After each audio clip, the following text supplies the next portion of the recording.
Okay. Okay, everyone, we're going to begin. There's no gavel, so thank you very much. Good morning. Welcome to the July hearing of the California Coastal Commission. We're so happy to be here in Ventura. And we will begin this meeting with a roll call, please. All right, good morning. Commissioner O'Malley. Present. Commissioner Escalante. Present. Commissioner Hart. Present. Commissioner Jackson. Here. Commissioner Kelly. Here. Commissioner Lopez. Here. Commissioner Smith. Present. Commissioner Preciado. Present. Commissioner Wilson. Here. Commissioner Brownfield. Here. Commissioner Eckerly. Here. Commissioner Williams. Here. And Chair Harmon. Here. We have a quorum. Great, thank you very much. And just a warm welcome to Commissioner Smith, who is here. She's the alternate for Commissioner Nodoff. We're very excited to have her with us this month. Okay, yes, round of applause there. We'll go to agenda changes, please. Mr. Teufel. Thank you, Chair Harmon, and good morning, Commissioners. We have 5 changes to today's agenda, all of which are noted on the agenda changes memo posted to our online agenda. I'll just quickly run through those. The first is item 10B, which has been moved to consent, and that's for a permit application by the Ocean Protection Council to install marine protected area signage. Next is item 11B, which has been moved to consent for a consistency determination by the U.S. Navy for flood control infrastructure at Naval Base Ventura County. Next, item 12.1A has been withdrawn, and that's for a dispute resolution issue with the Ventura Port District CDP. Next, item 14A has been moved to consent for a City of Redondo Beach LCP amendment. And finally, item 15A has been postponed for a CDP application in the City of Santa Monica. That concludes the changes to today's agenda. So that brings us to item 4, general public comment. And with that, I will turn the mic back to you. Thank you. Great, thank you very much. Okay, to Simone. All right, awesome, thank you. All right. Good morning. This Coastal Commission meeting is occurring both in person and through Zoom. This meeting is also being webcast and can be viewed online at cal-span.org. If you have internet access and wish to watch or listen to the meeting only and not speak on an item, we recommend you use the Cal-Span website. For those who wish to address the commission today can do so in person, through the Zoom platform, or by phone. The speaker request form may be found on the Commission's webpage. Paper forms and a scannable QR code for paperless submittals are available on the Commission staff table just outside the meeting room. For those on Zoom, we have posted virtual hearing procedures on the Commission's agenda webpage, which is a guide on providing comments via Zoom or by phone. Members of the public speaking during general public comments may be given up to 2 minutes to speak at the discretion of the chair.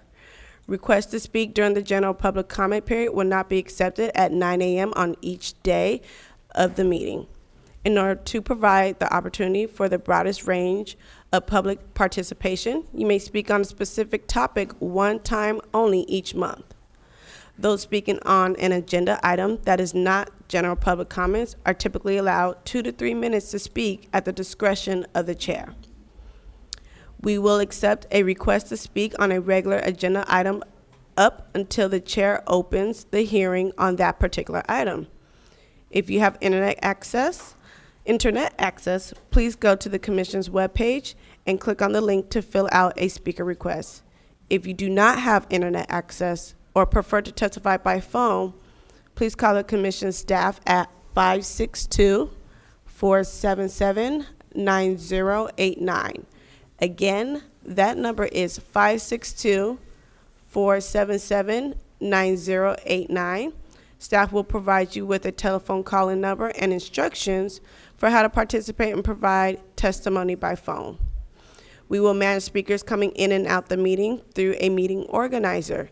When it's your time to address the commission, the organizer will invite you to turn on your video and microphone or provide instructions on how to unmute the phone. Madam Chair, that concludes the virtual hearing procedures. Thank you very much. Sorry, I forgot that earlier. With that, let's go to general public comment, please. Perfect. For members of the public, I will be announcing the names of the upcoming speakers and invite you to speak when it's your turn. Each speaker will be allowed 2 minutes during the general public comments at the discretion of the chair. In order to allow for video testimonies on Zoom, we will be bringing you in as a panelist. As we bring you in, your video will reload. This may take a moment. To speed up the process, we will bring several people in at a time, but please remain unmuted and keep your video off until we ask you to speak. After your time is up, you will be moved back to attendee mode. For the members of the public present in the room, I will call your names in the order that they appear on our sign-up list. When you hear your name, please line up behind the podium and introduce yourself when you approach to speak. There is a raise hand function that will help us find you in the attendee list. If you are using a phone for audio, you can raise your hand by dialing *9. If you are participating by Zoom, you should see a button on your Zoom screen. If you have signed up to speak for this item and are able to do so, please raise your hand now. When it is your time to speak, we will invite you to unmute and turn on your camera. You can unmute yourself on your phone by dialing *6. First up, we have Susan Melahue. I apologize if I pronounce the names wrong in advance. Tom Jones, Maura O'Neill.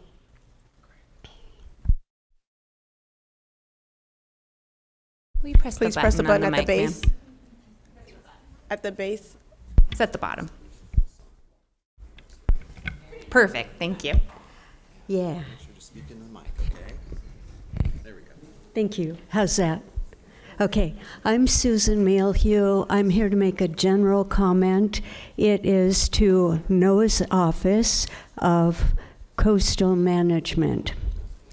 California needs you and the California Coastal Commission for enforceable protection of our unique coastal resources. Without oversight by California's Coastal Management Program and the Coastal Zone Management Act, much of what we all treasure will vanish. I myself have watched as the harbor seals of Carpinteria have declined before our eyes due to habitat loss and climate change. They are the most peaceful of the semi-aquatic marine mammals, and their site fidelity requires them to use the small beach where they were born for their daily functions. It is only with the protections of the Marine Mammal Protection Act and the California Coastal Commission that these animals still exist on the small site in Carpinteria where people flock to a bluff top above to see them in their natural habitat. Please do not underestimate the importance of protections. There are thousands of people who depend on it and value California's resources. Thank you.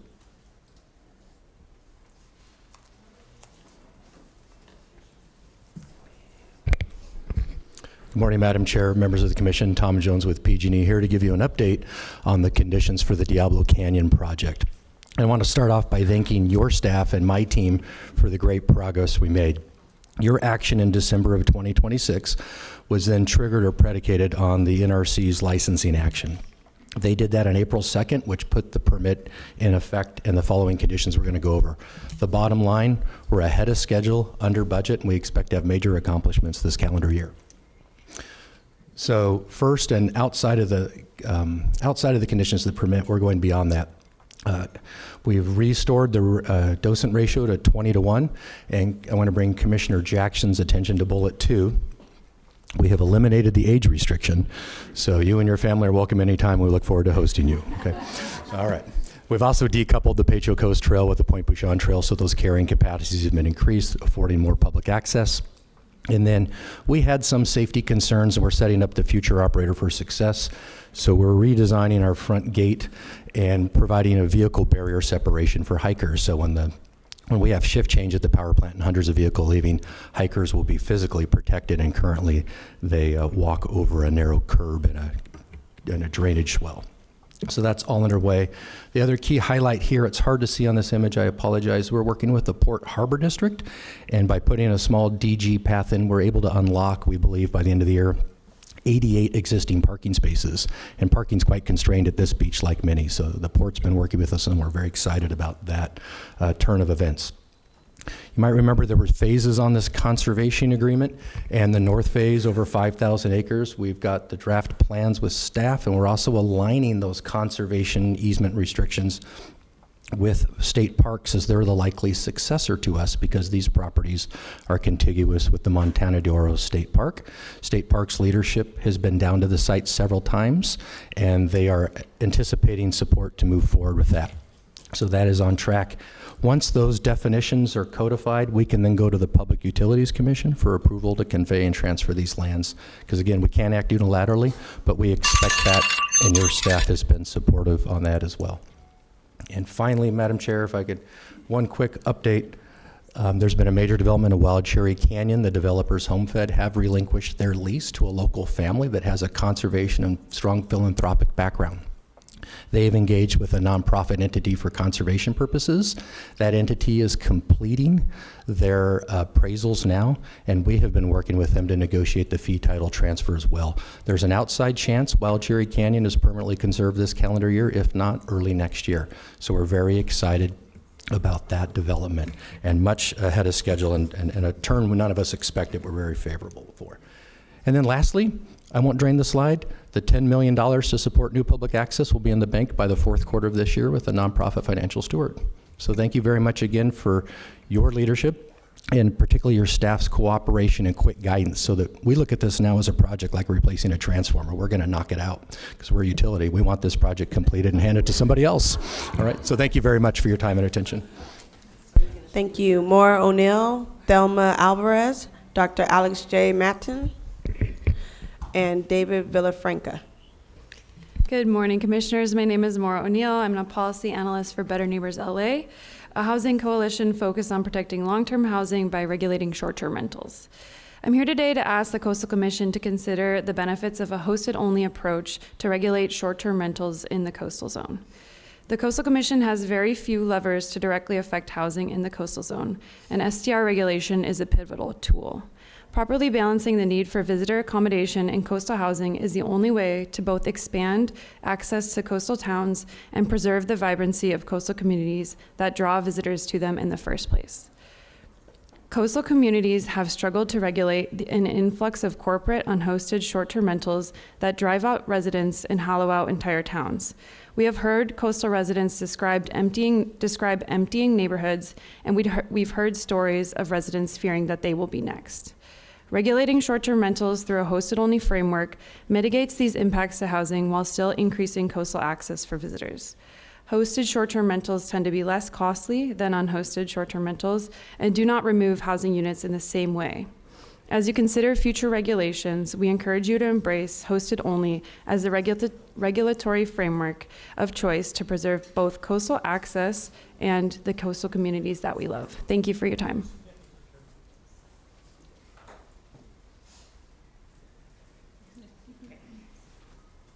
Good morning, Commissioners. Let's see if we can get this. Good morning. My name is Thelma Alvarez. I'm here as Director for Better Neighbors Los Angeles. With my colleague Maura, I'm here to echo the same sentiments about hosted-only STR policies. Hosted-only STRs provide benefits over unhosted short-term rentals within the coastal zone. As corporate entities continue to buy up housing to flip into expensive luxury short-term rentals, embracing a coastal-only framework can ensure that visitors can continue to access the coast while preserving necessary housing, especially workforce housing. STRs and unhosted STRs tend to place upward pressure on housing costs, driving workers that provide the necessary services for visitors further and further inland. The fact that hosted STRs are less impactful to the housing market, as they don't remove entire housing units, makes them the right choice to preserve housing and to prioritize as part of a regulatory framework. Unhosted short-term rentals, by contrast, are usually pricier and much more likely to be corporate-owned. Many of them charge exuberant amounts of dollars per night, far out of the reach of the average working family. They pull desperately needed coastal homes off the market and convert them into luxury commodities exclusively for the wealthy. As you consider further measures to regulate short-term rentals in the coastal zone, we urge you to choose the most equitable framework, hosted-only rentals, and protect coastal housing and coastal access at the same time. Thank you so much for your attention.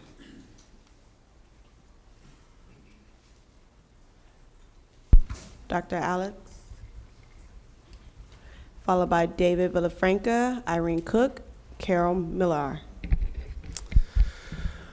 Good morning, everyone. My name is Dr. Alex Mantanona. I am a policy advocate with the Central Coast Alliance United for Sustainable Economy, or CAUSE. Today, I just want to come out and talk about a few different things. The first being, of course, just to show support for the Coastal Commission against the Trump attacks against the Coastal Management Plan. Our coast here, we are dealing with a lot of different things that are on your docket: the Sable pipeline, offshore drilling, potential mining, as well as offshore wind development. So as things move forward in the future, we want to make sure that we are uplifting the voices that are most needed. So please make sure that you are ensuring environmental justice in your decisions, make sure you're activating and working with our tribal partners, and make sure that we are protecting our coastline. So again, thank you for your fight against the Trump administration with the attack against states' rights, and we appreciate your support. Thank you.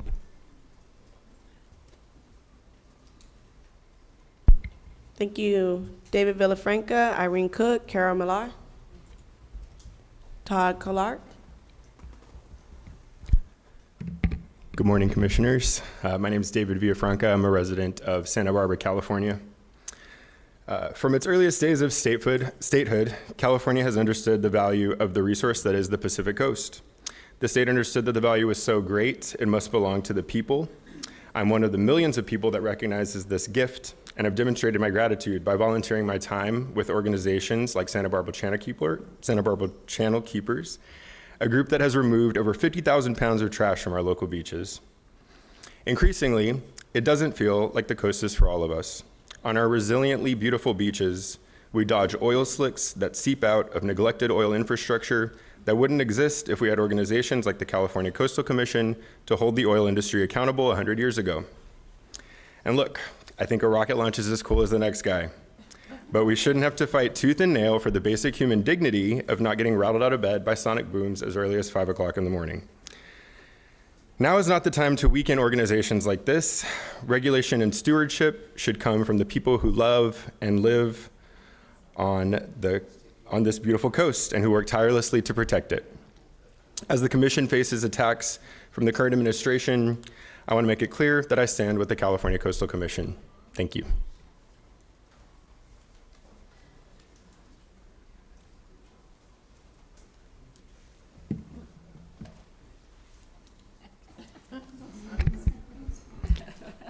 Morning, Madam Chair, Commissioners.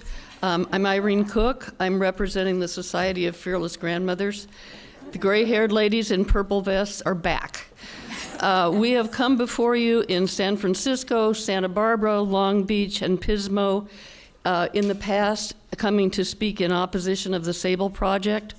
But today we're here simply to say thank you. And like good grandmothers everywhere, we come bearing sweets. These cakes are a token of our appreciation for your half-century of protecting our precious California coast.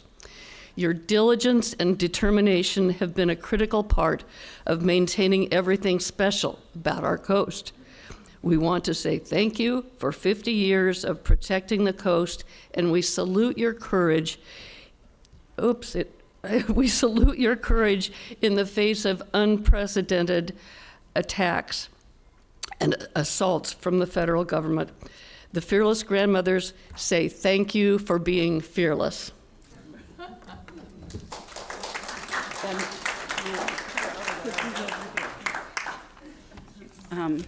My name is Carol Millar. I'm a member of the Fearless Grandmothers, but this little thing is from myself alone.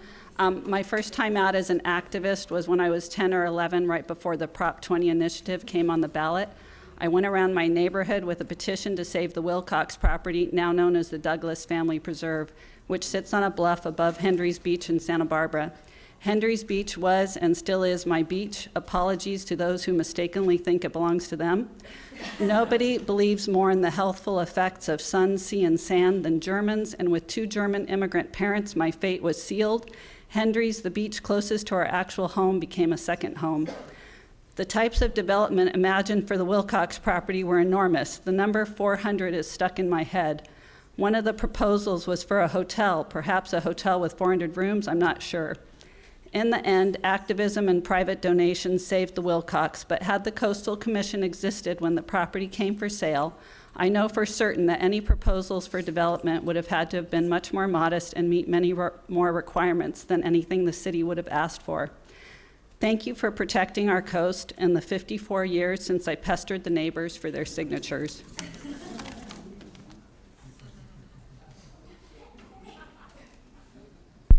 Todd Collard, followed by Clyde Pratt and Leslie Purcell, Jim Holtz, and then we'll go to Zoom for Diane Wilkie, Terry Saucer, and Jennifer Savage are the 3 on Zoom. And then that'll complete our public speaking. Good morning, Commission. My name is Todd Collard. I'm a 50-year resident of Ventura. I'm here to speak on the Sable matter, but because that's in a closed session for you, it's not something we can comment on as an item. I urge you to continue, as others have suggested, to resist the intrusion of federal authorities into your domain. You should rightfully retain the permitting and authorization regulatory authority that you've had under Prop 20 and for all the years since then. And I urge you to resist the Fed's intrusion in that as long as you can. If you can maintain permitting authority, I urge you to make sure that the Sable project is very firmly conditioned to include strict liability insurance to cover incidences such they've had in the past, as well as performance bonds to ensure that measures taken that you may require are actually performed. These are simply measures that have been active in Ventura County for decades. I administered those conditions as a permit planner for the county, and they were effective and useful. Should you fail to thwart the Fed's effort, I urge you to engage with the legislature to come up with some incentives or disincentives for Sable to operate improperly. In this regard, I allude to the recent legislation which said that any earnings received from the Department of Justice slush fund by people will be taxed at 100% here in California.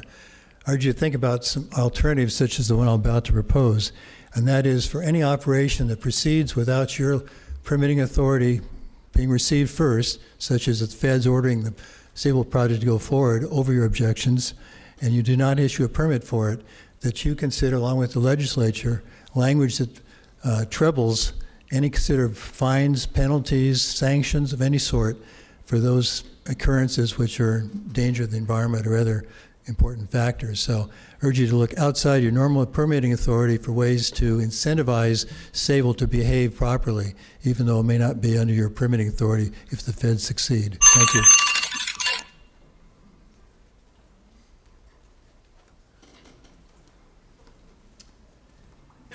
Good morning, all. My name is Clyde Pratt. This is my first visit to one of these meetings. The reason for it is to express my appreciation for what you're doing. Starting in 1972, I started going up and down the coast of California and have had the good fortune to be able to live in this part of the world. In 1972, the population of California was about half what it is today. So we've doubled in size. We've all seen the impacts of that, for good, for ill. But one of the things that's been a relative constant here is due to your efforts. Without it, it'd be a different world today. That's basically what I wanted to say is thank you very much. Leslie Purcell, followed by Jim Holtz. Hi, I'm Leslie Purcell. I'm fortunate to live here in Ventura and welcome all of you to this wonderful place. And it is historically Chumash land, so I just wanted to mention that as well. Also, I had mentioned this, I think, in comment via Zoom last time. Surfers Point Managed Retreat, it's just outside and to the right. It's a very nice walk from this hotel, so hopefully you all will go down and look at how successful that's been, because it's actually, the plants are growing in quite well, the dunes are nice, and it's very popular for walking and biking and so on. So also a good place to see the sunset. The other thing, I wanted to mention Carol Hart's sea turtle on the back of hers. It's wonderful. It's really nice to see that. So thank you for reminding us of some of the creatures out there. The other item is, if you look out to the left from the shoreline and out across the bay, you would see the Mandalay Bay power plant, which is defunct. It's been sitting there for several years. They were supposed to do something about taking it down and habitat restoration. So I don't know if there's anything. You can see it. It's got a big stack sticking up. It's definitely visual blight on the coastline. So I don't know if there's anything the Coastal Commission can do to move that along, but we would appreciate that too. And again, thank you for 50 years, not all of you, but for the Coastal Act for 50 years. Some of us has been coming for at least 20. It's been a while. So thank you. Thank you. Next is Jim Holtz, followed by Diane Wilkie, Terry Saucer, and Jennifer Savage. I will be promoting you guys to panelists, so please accept. Thank you. Commissioners, again, you heard a couple of excellent professional speakers from Better Neighbors Los Angeles, pushing a couple of issues like hosted only. Nothing wrong with a group of people like hotel workers to protect their own interests, but they present themselves as a grassroots organization that, in this case today, helping to protect housing. But if you look at the website, it is really to protect hotel jobs. And by doing so, they want to eliminate short-term rentals. They know, I believe they know, that every city must have some short-term rentals. So by pushing hosted only makes a de facto ban. For example, my place is a 2-bedroom, 2-bathroom condo right on the beach on the Strand. It's everybody who rents there is families. Singles don't want 2 bedrooms; they rent a hotel. Families that want to stay together with a kitchen and everything like that, they want to stay at my place, and it works out very, very well for them. And this is why you guys are here, to protect visitors serving accommodations. And by making Hermosa Beach hosted only, we're basically eliminating 95% of the potential short-term rentals. There'll be a few people there renting to backpackers from Australia and looking for a cheap room, and that's great. But for families, hosted only works completely against them. Again, they assert that corporate owned. I'm not corporate owned, I'm myself. Since I speak frequently at the city meetings, a lot of the other owners call me up. They're not corporate owned. I haven't spoke to a single corporate person. Thank you very much. Thank you. Next, we're going to Diane Wilkie, Terry Saucer, and Jennifer Savage. Diane Wilkie, and we do have your presentation. You should be able to unmute Thank yourself. you. Good morning, Chair and board members, commissioners. Diane Wilkie, board member, Safe Healthy Plainfields. We're eager for the Commission to move forward swiftly and decisively in protecting our coast from the climate-changing impacts of plastic and plastic turf, from overheating of our land and water to the toxic chemical leachate, chemical and bacteria adsorption, the blades, backing of the carpet, and expanded polypropylene bead of the shock pads, as well as any infill poured on top of the carpet.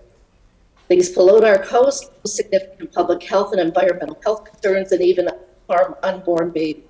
We're thankful for the 4 examples here where the artificial turf policy has been applied to the coastal and local use zones. Slide. We stress the need to further ensure that this policy be extended beyond playgrounds and schools.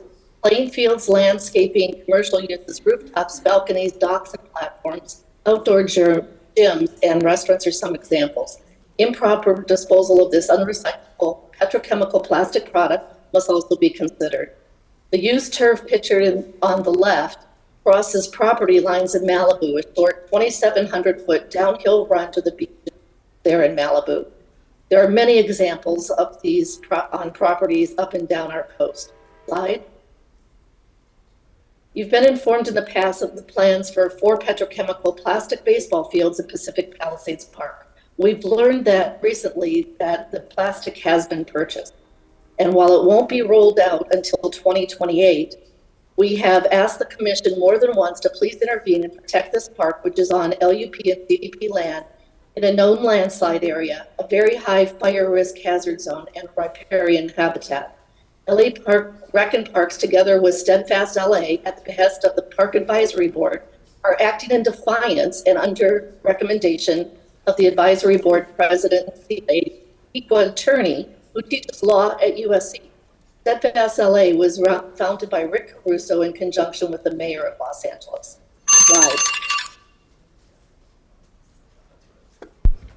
Terry Saucier. Yes, good morning.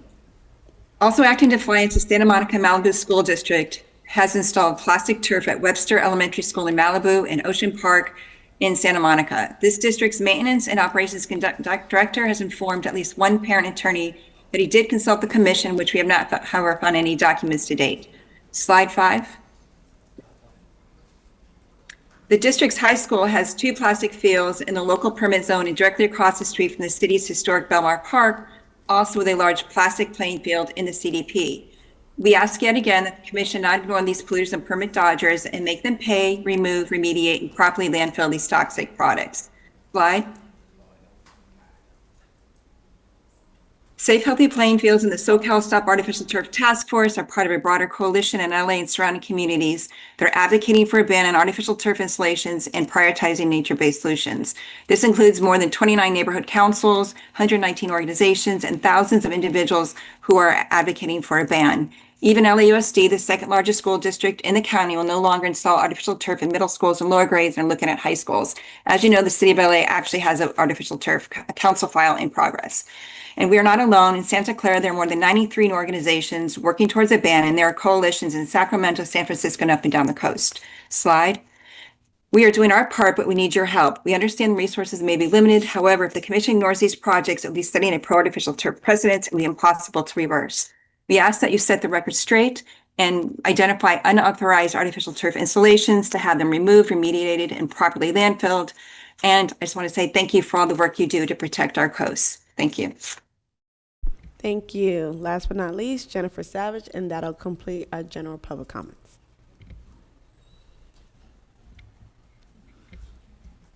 Jennifer Savage. There you are. Okay, we promoted you to panelist. Sorry about that. You should be able to speak. Hi. Thank you so much. Jennifer Savage, California Policy Associate Director for the Surfrider Foundation.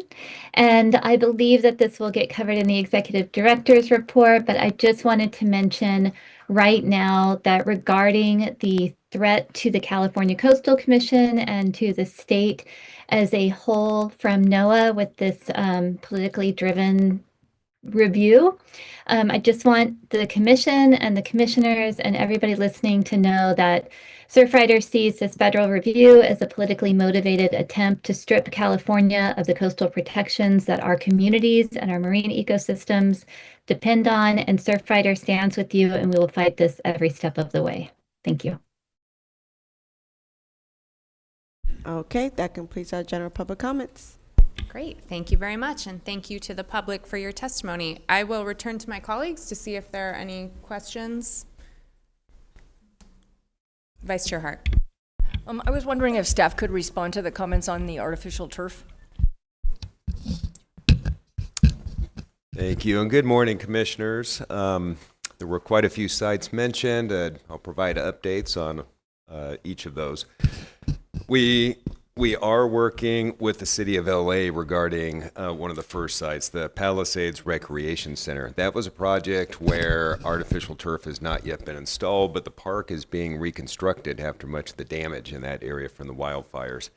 The majority of the park is outside the coastal zone, and only a very small portion where some of that artificial turf would be located would be within the coastal zone. So we are reaching out to the city. We have already had discussions and informed them that a coastal development permit is required for the replacement of the previous turf to artificial turf, and that we would not be recommending approval of an artificial turf system. Some of those other examples, though, such as the single-family residence in the city of Malibu, that's an area with a certified local coastal program, and many of those houses are not appealable. So we don't have information on the use of artificial turf that has been approved by the city for those sorts of projects, but we will reach out to the city and discuss alternatives to the use of artificial turf going forward. There were two examples, Webster Elementary School in Malibu and the Ocean Park School in the city of Santa Monica. Those are unpermitted activities. So artificial turf has been previously installed without the required coastal development permit. So to our knowledge, no coastal permit issued by the city of Malibu for the Webster Elementary and no coastal permit for that Ocean Park School.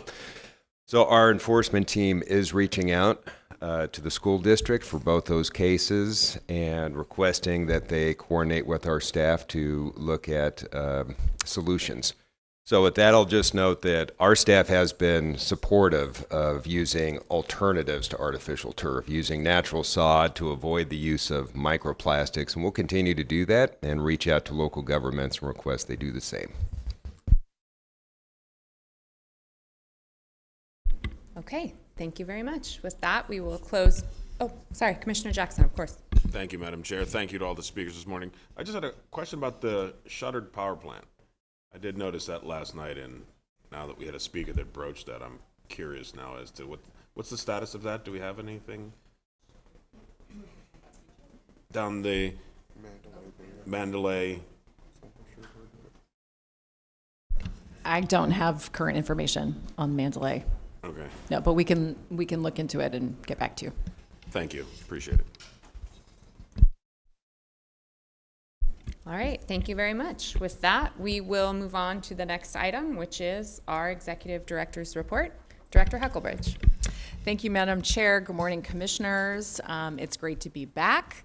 And I was really happy. I was on vacation last week, or last month rather, and but I'm all caught up, and I'm happy to hear the hearing went so well last month, and you don't need me at all. So,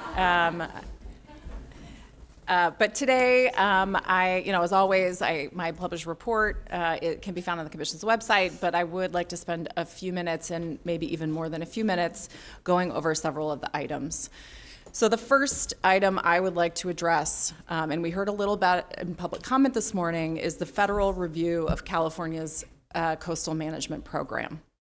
As many of you may be aware, on May 20th, 2026, the U.S. Department of Commerce directed the National Oceanic and Atmospheric Administration, or NOAA, to conduct a full formal review of the California Coastal Management Program under the Coastal Zone Management Act.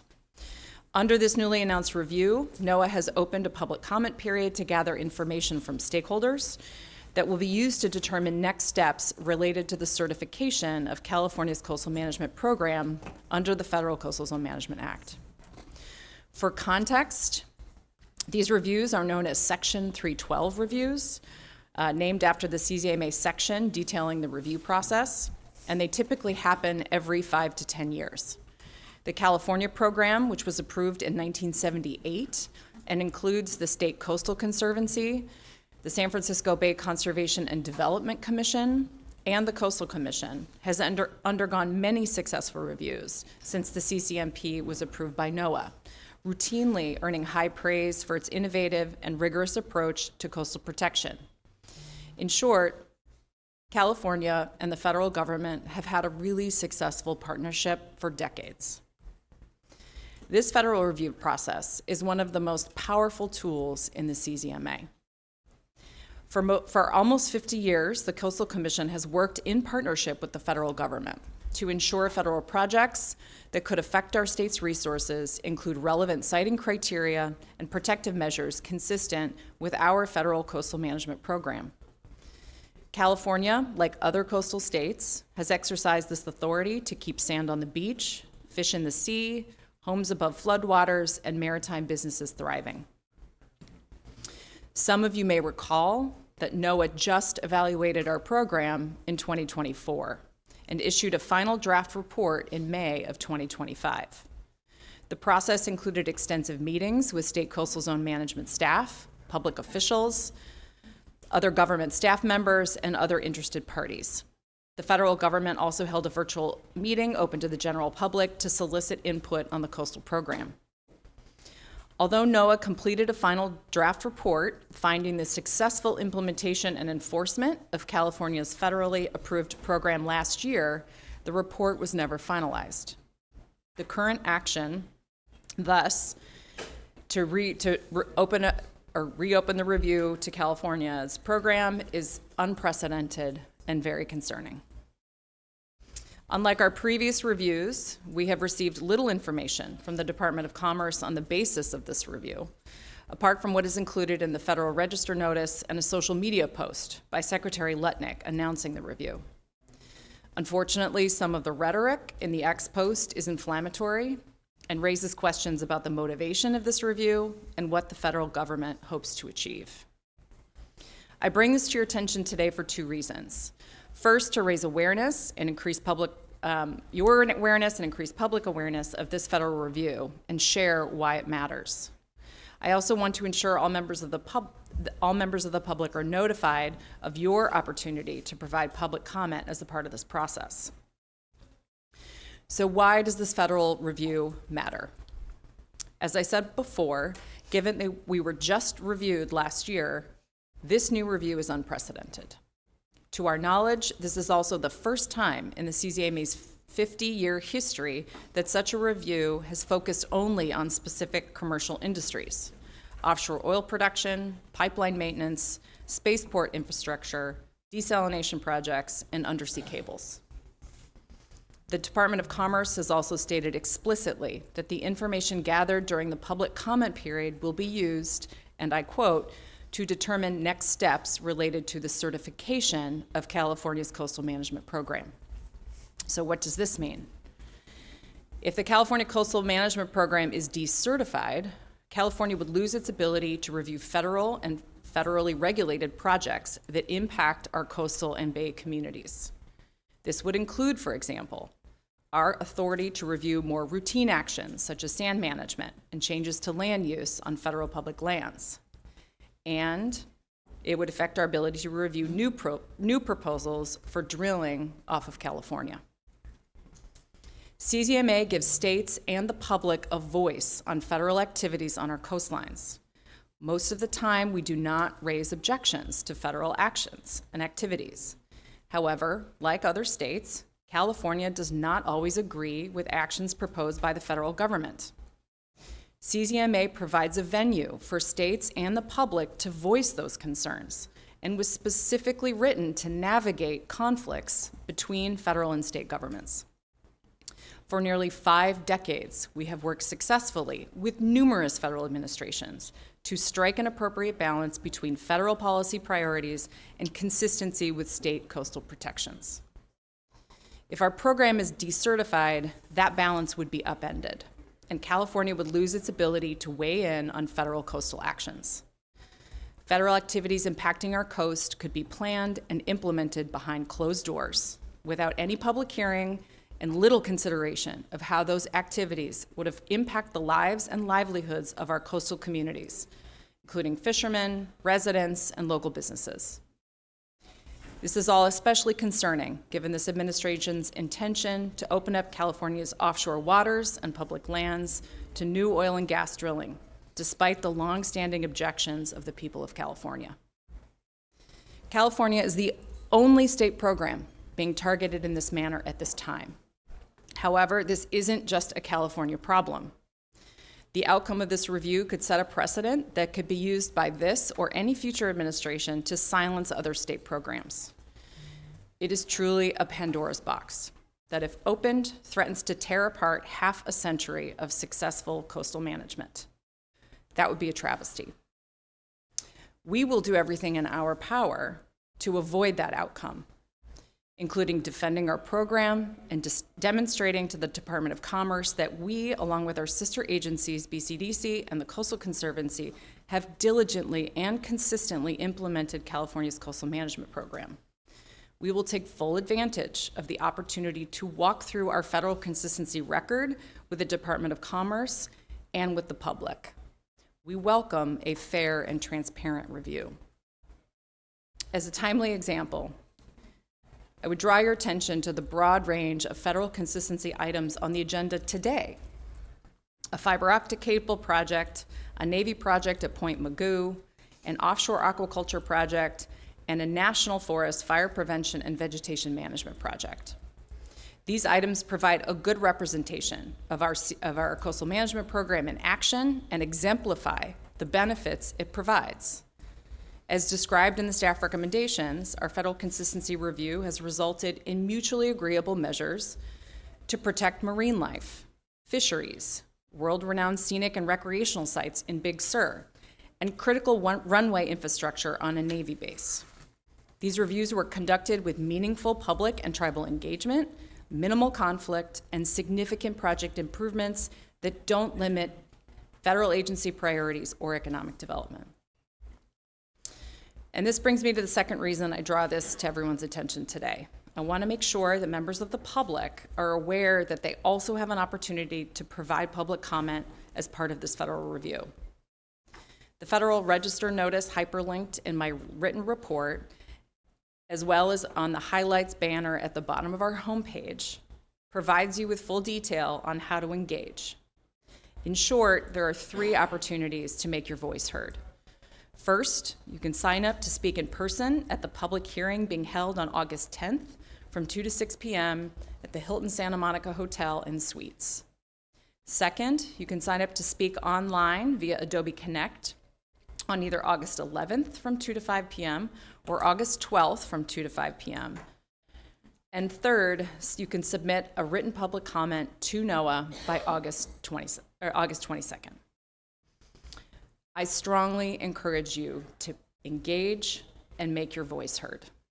This is our coast and our voice. So with that, I'll conclude my comments on the federal review. It is my understanding that in addition to general public comment, there are additional speakers that want to speak on this topic, and if it's agreeable to the chair, I might recommend that we go ahead and take that public comment. And then after all that's concluded, I can move on to the rest of the items in my executive director report. Thank you.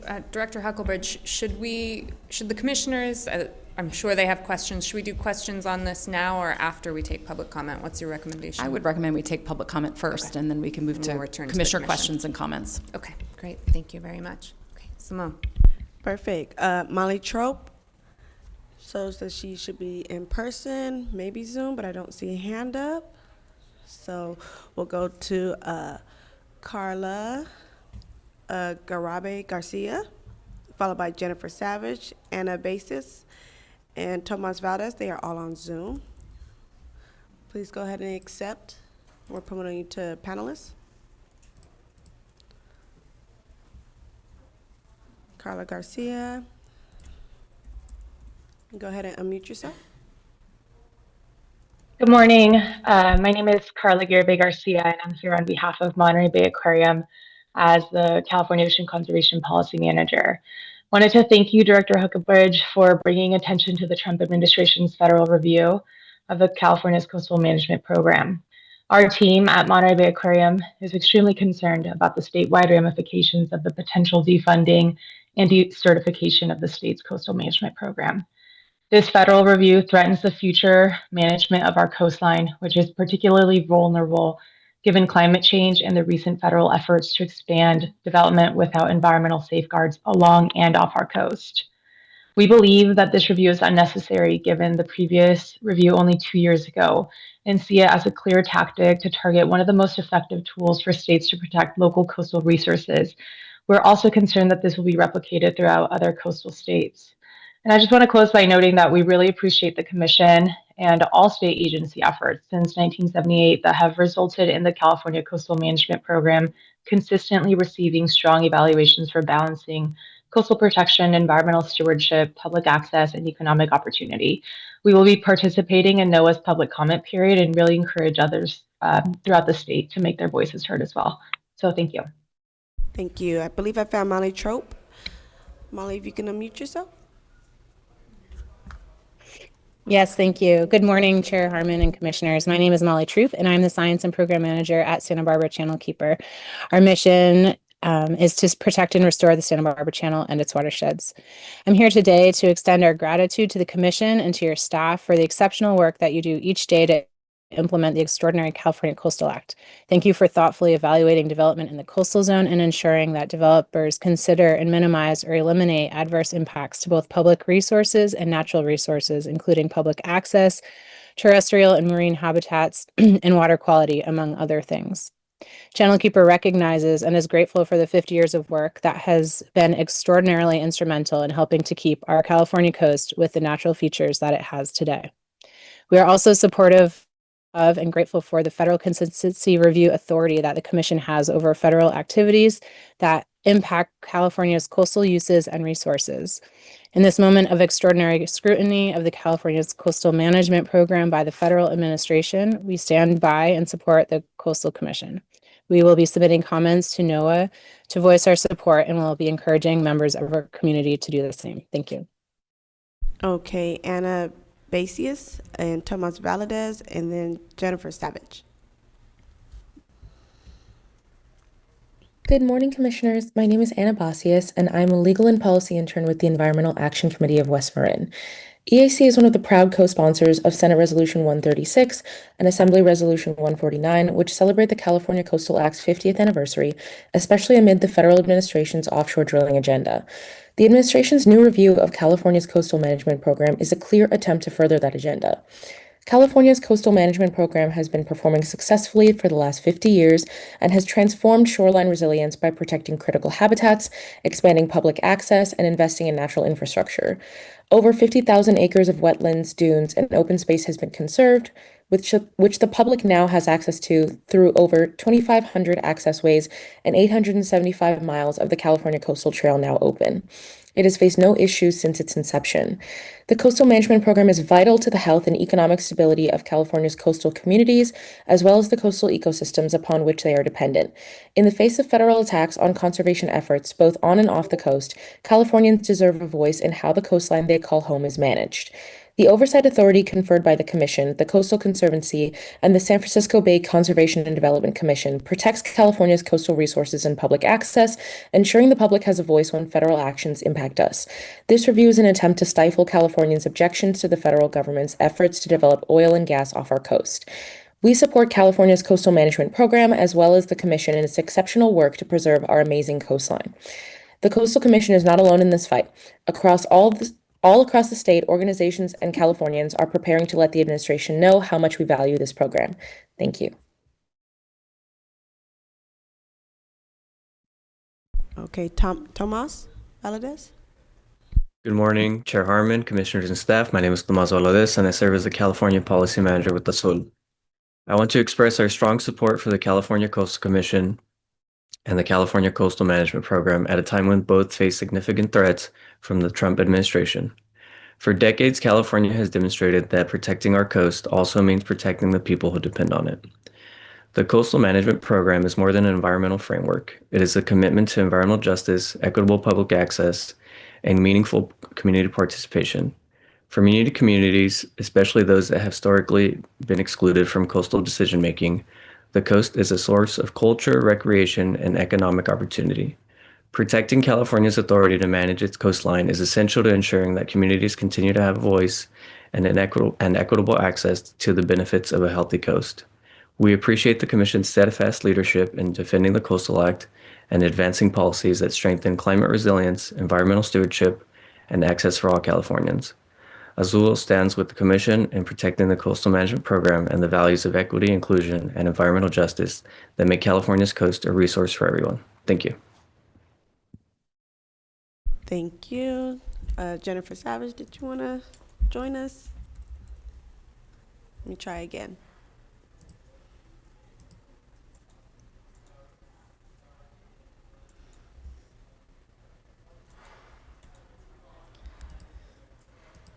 Promoting you to panelist again.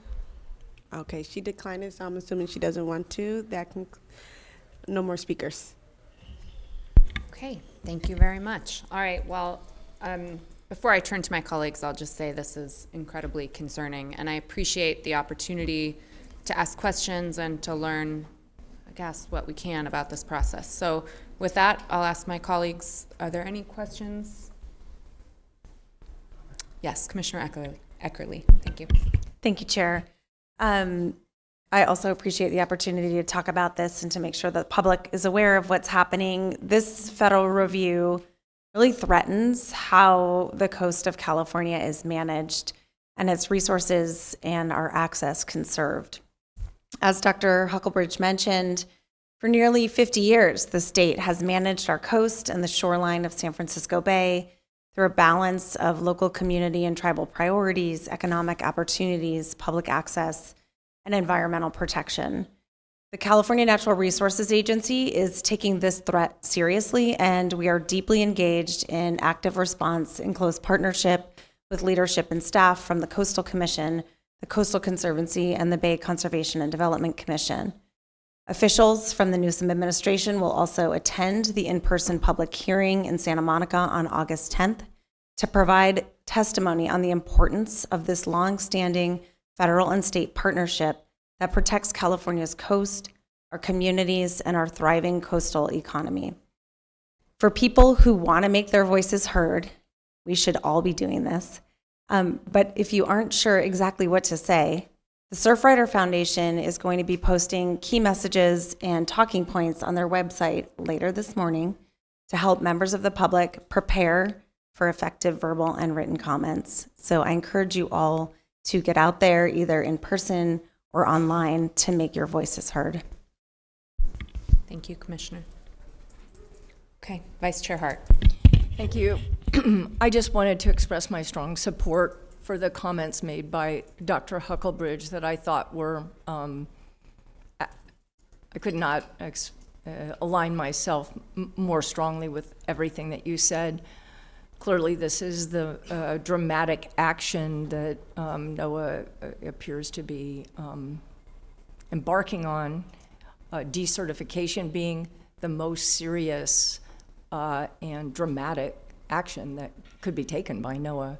And as you described, Dr. Huckelbridge would remove not only just the authority and funding, but the thing that concerns me maybe the most is the ability of the public to understand and hear about and be able to comment on all of these federal actions that are taken on the California coast, which is so critically important to everyone in California. And really, the coastal economy is such a mainstay, as was stated, I think, by the Resources Secretary in his comments. So I just wanted to appreciate everything that that we're doing at the Coastal Commission, everything that the Resources Agency and our state government is doing, and I really could not encourage more strongly the participation of the public at this time. Thank you. Commissioner Wilson. Yeah, I just want to elevate the concern in relation to the other states that have these programs. I think that this is could be a really significant harbinger, and I think they should all be paying attention. They should all be paying attention and commenting on this process, or whatever this is in this moment. So, thanks. Okay. Oh, Commissioner Escalante, is your hand up? Thank you, Chair Hart. Can you hear me okay? We can hear you, yeah. Okay, thank you. And, I want to be constructive, and I want to sort of, first, gratitude to all the advocates. I think all the words really resonated, and I appreciate their commitment to continue to fight to protect our coast, our public access, our natural resources. This is a time, this next few months are critical in terms of history of not just the state or this country, but really the world. So I appreciate everybody sort of getting ready for a significant fight, and our staff working so hard and fighting some of this back and making a strong case legally. However, I just can't, I really can't help myself. But, I feel like the Trump administration is selling this nation piece by piece to the highest bidder with the lowest morals. And some of what worries me the most is that this fixation to really destroy California's people and our environment, our government, our spirit, and ultimately our economy is at full display in these plans, not just to overturn decades and decades long of legal precedent that has been fought and proven time and time again in the courts and in public opinion, this plans to overturn and violate all these laws that protect our coast and our public access. And this particular threat to take a state park and hand it over to as a big gift to Big Oil, it really just all of it makes my blood boil. But California is 40 million strong, and even though there is a segment of the population that condones this type of corruption and lawlessness, most of us adore our state and our Constitution and our people with a passion and with courage and enormous respect. And I know that this regime is counting on our apathy and hopelessness to paralyze us into silence. But the world is looking at us, and Californians, we need to lead this fight. And I think this is a perfect stage for us to stand up together and show up in force and tell this federal government that not in California. So anyway, I'll wrap that up. Thank you for indulging me with that time. Okay. Thank you, Commissioner. Okay. Seeing no further comments, I'll just join with Vice Chair Hart in encouraging everyone to get involved and make comments. I will be there myself in person in August with our executive director and just appreciate the engagement. With that, I will return Dr. Huckelbridge to you. Thank you, Chair. And again, I want to thank the members of the public and organizations who showed up today in support. We appreciate it. And again, encourage you to use your voice in the coming months. So on to some lighter topics. Next up, I have a couple of announcements from the public education program. The 27th Annual California Ocean and Coastal Amateur Photography Contest is open. We invite members of the public to pay tribute to the state's spectacular coast and ocean by entering our annual photography contest. This contest is free and open to all amateur photographers. Entries close on September 30th, and more details can be found on our website. The Clean and Green boating team at the Coastal Commission and the California State Parks partnered with LA City Recs and Park to install new fishing line recycling stations along the pier. These stations are the result of a citizen and a daily dock walker who alerted us to impacts to seabirds at Cabrillo Beach Pier from discarded fishing line. So we are already seeing a difference on this pier and would invite others around the state to reach out if there's an interest in a similar fishing line recycling station near you. Please contact Vivian Maddock in our public ed department, and her contact information is also linked in my published report. Finally, we would like to highlight that we have a new Dockside podcast episode available. It's titled California's Seabirds Are in Crisis, and the heroes at International Bird Rescue are racing to save them. So in this episode, we talked to experts about the massive 2026 starvation event hitting brown pelicans, brant cormorants, and common murres, and what it takes to rescue birds on the brink, and what you can do if you find a stranded bird. So please check it out. Next, a few announcements from our environmental justice and tribal affairs programs. Our tribal affairs program has just launched its inaugural newsletter, which is distributed exclusively to tribal representatives across California. The newsletter was developed to provide updates on the California Coastal Commission initiatives, public meeting notices, and other information of interest to California tribes. This new communication tool is intended to strengthen outreach and foster ongoing engagement with tribal partners. If you are a tribal representative who did not receive the newsletter and would like to be added to our list, please email tribalaffairs@coastal.ca.gov. Next, we would like to announce that we are opening up applications for a Peter Douglas Tribal Affairs internship at the Commission. Current undergraduate students or recent graduates interested in tribal affairs, environmental and coastal policy, cultural resources, and land use planning are encouraged to apply. This is a relatively short-term, paid, part-time position with flexible hours. The deadline to apply is August 28th, and for more information, you can see my published report or check out the announcement on our website. Next, I would like to announce that the Commission is now tracking university and college housing submittals. Consistent with the requirements of Assembly Bill 357, the Commission's website includes a separate report that tracks housing-related public works plans, long-range development plans, and notices of impending development submitted by a state college or private university. Members of the public can find online a list of all pending items, which is updated monthly, as well as an inventory of Commission actions taken since January 1, 2026. And finally, as I have all year, I will conclude my Executive Director's report by highlighting a few items related to the 50th anniversary of the Coastal Act.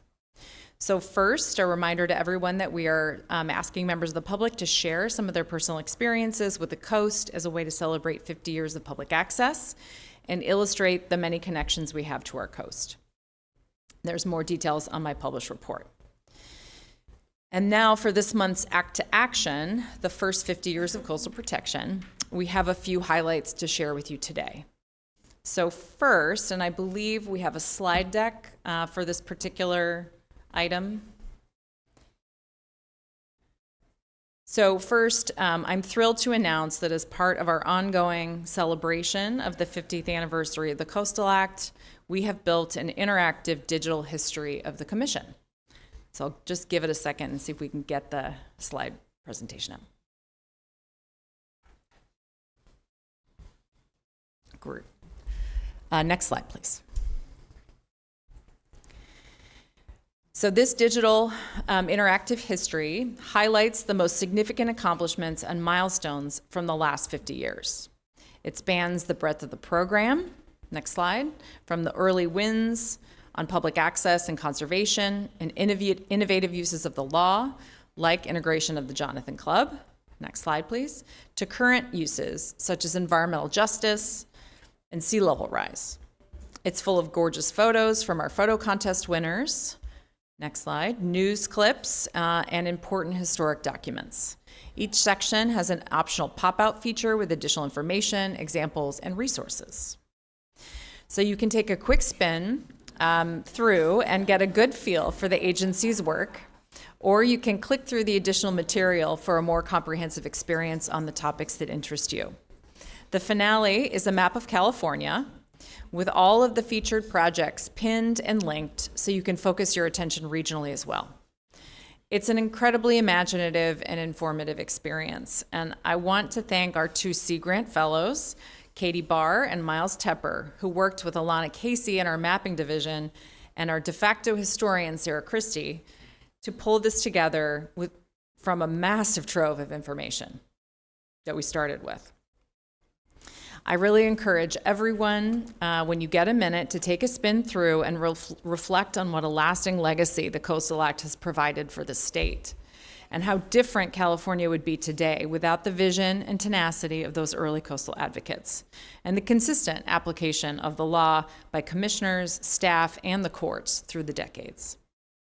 So you can find it on our homepage under highlights, or if you have your phones handy, you can scan this QR code and get straight to it.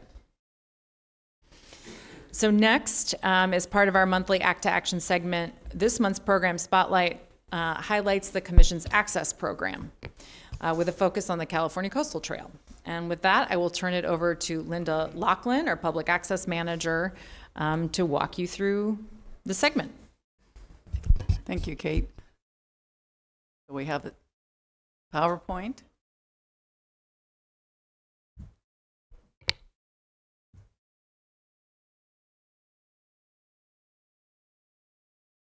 There we go. Next slide. So as Kate just mentioned, I'm going to talk about the public access program with an emphasis on the coastal trail. I will give you an overview of the access program prior to moving into the coastal trail. You already saw my cartoon just now. I didn't know it was going to already be presented. But here we are in 1972, which is sort of the beginning of our history on coastal access. The bumper sticker on the left, yes, on 20, is for the Proposition 20. And the reason that was put on the ballot is the citizens' reaction to the rampant development that was going on the California coast in the late 60s and 70s, which resulted in miles of the coast being blocked off from views and access to the actual shoreline. So, and there's Dennis, the menace, saying, I went to the beach and it was gone. And what in this cartoon, he's saying, I couldn't find it because of the wall of development. I also want to point out that that cartoon is still very pertinent today when you look at sea level rise. You go to the beach and it's been swamped. So this cartoon lives on in our history. Next slide is the Coastal Access logo that was adopted in 1980. This is primarily used by the Coastal Commission and the Coastal Conservancy. They are our state agency partner in promoting public access to the coast. For those of you that haven't looked at this logo as much as I have, this is the foot and wave logo, and there's 3 C's in that wave, standing for California Coastal Commission. I can see some people hadn't seen that before. Glad I pointed that out. And we urge everyone who's providing public access, mostly government agencies, but also some of our nonprofit partners, to use this logo anywhere that they are providing public access. I also want to point out that you must have seen many of these signs, this logo along our coastal highway. Caltrans has been partnering with us for since the 1980s to put in hundreds of signs along the coastal highway, whether it's PCH, Highway 1, 101, to lead drivers along the coast, along the shoreline there, to find the coastal access points.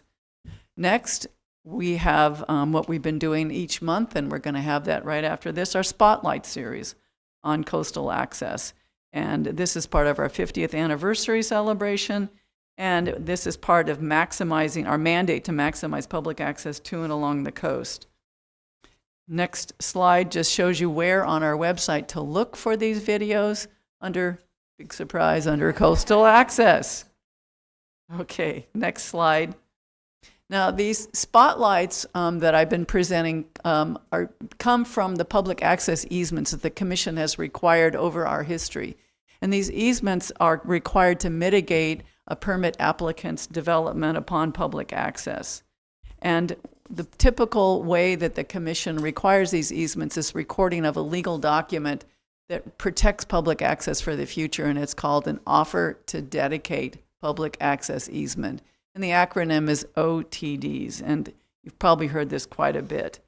But we require permit applicants to record these legal documents, but there's several steps from recording the document to actually have a new public access way to the coast.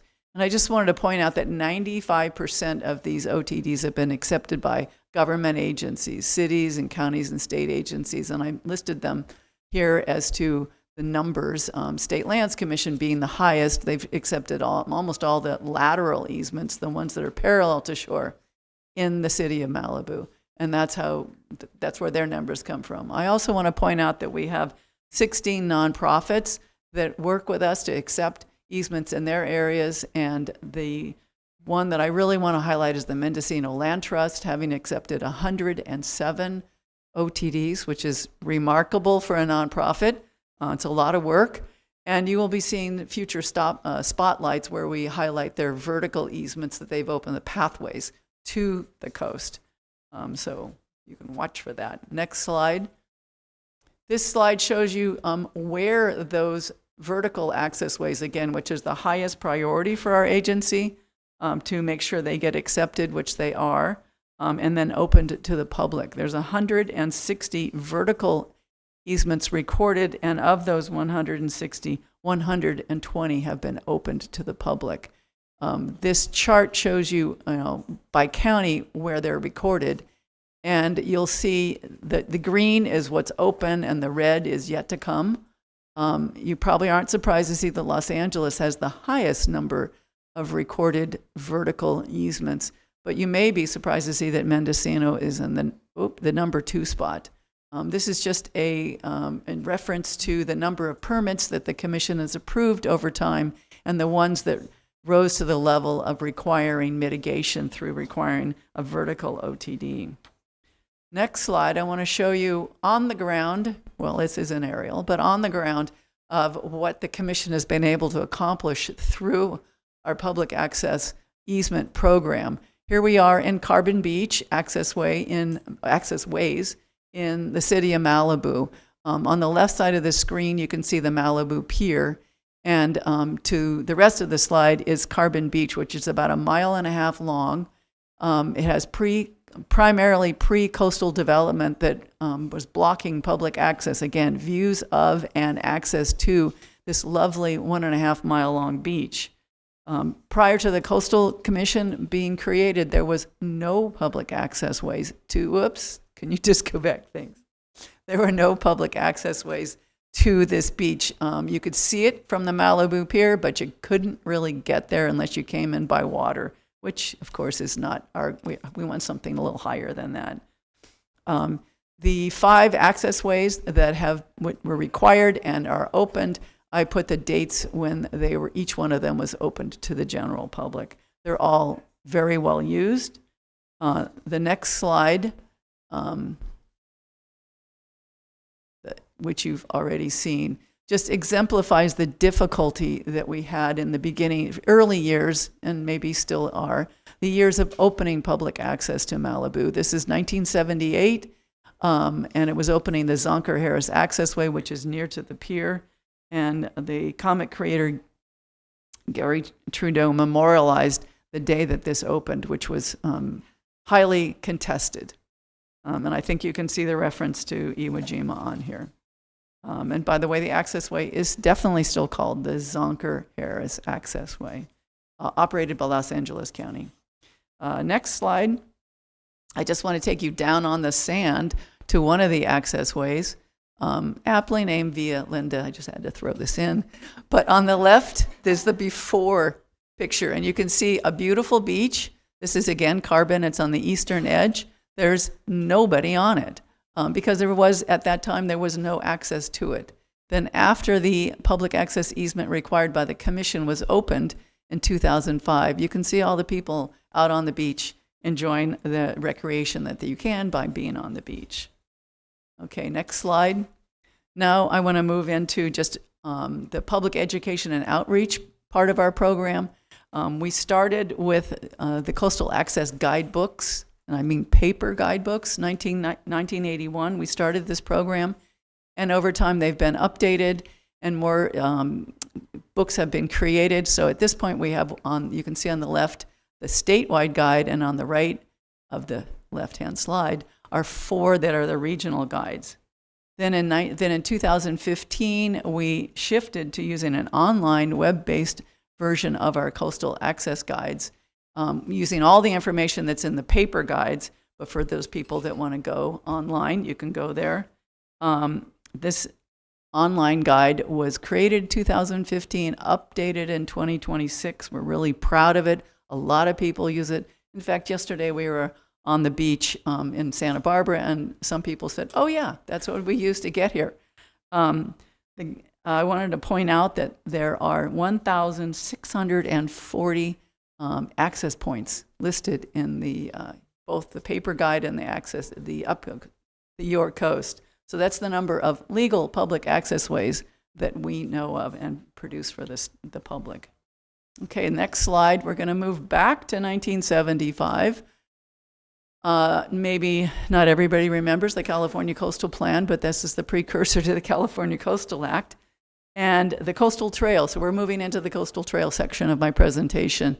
Is in the 1970 plan, where there is a mandate to include a policy to create and complete an integrated trail system, the length of the California coast. And by the way, the official length of the California coast is 1,230 miles. So keep that in mind. Next slide. So with the Coastal Trail comes another state logo. This one was adopted in 2005 by the Coastal Commission and the Coastal Conservancy, the two agencies in charge of creating and completing the California Coastal Trail. So you'll find this logo on many, many, many segments of the Coastal Trail, including right out here in front of the hotel. If you take a walk on the promenade going toward the river, you will see, if you look, you will see this, there's several of these medallions along the way. Next slide shows that by 2007, the legislature realized that it would be more pragmatic and would enhance our completion of the Coastal Trail if we added 2 additional state agencies to be partners in the lead on completing the Coastal Trail. So in addition to the original Coastal Conservancy and Coastal Commission, Caltrans was added, as well as state parks. And the Coastal Conservancy is the lead agency for the 4 of us. Next. Now, what is the definition of the Coastal Trail? It's an interconnected public trail system, multimodal, braided trail system within sight, sound, and smell of the ocean. It provides equitable alternative transportation opportunities that decrease greenhouse gas emissions. Next is environmental justice. The CCT provides free public access along the coast for recreational multimodal transportation, as well as a respite from inland heat and poor air quality. Next is what is the Coastal Trail map? You're going to see that in a minute.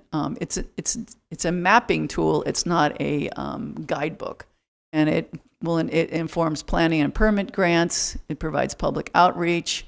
It informs active and regional transportation plans. So next slide this is what the Coastal Trail map looks like. If you go, this is only an online, it's the only way you can see this is online. It was created, this GIS map was created by the Coastal Conservancy and the Coastal Commission with a significant amount of technical assistance from Caltrans, and it was published in 2021. I can tell you this was a huge lift to put this map together. There's so much information in here. When you go to it and start looking around, you should be really impressed.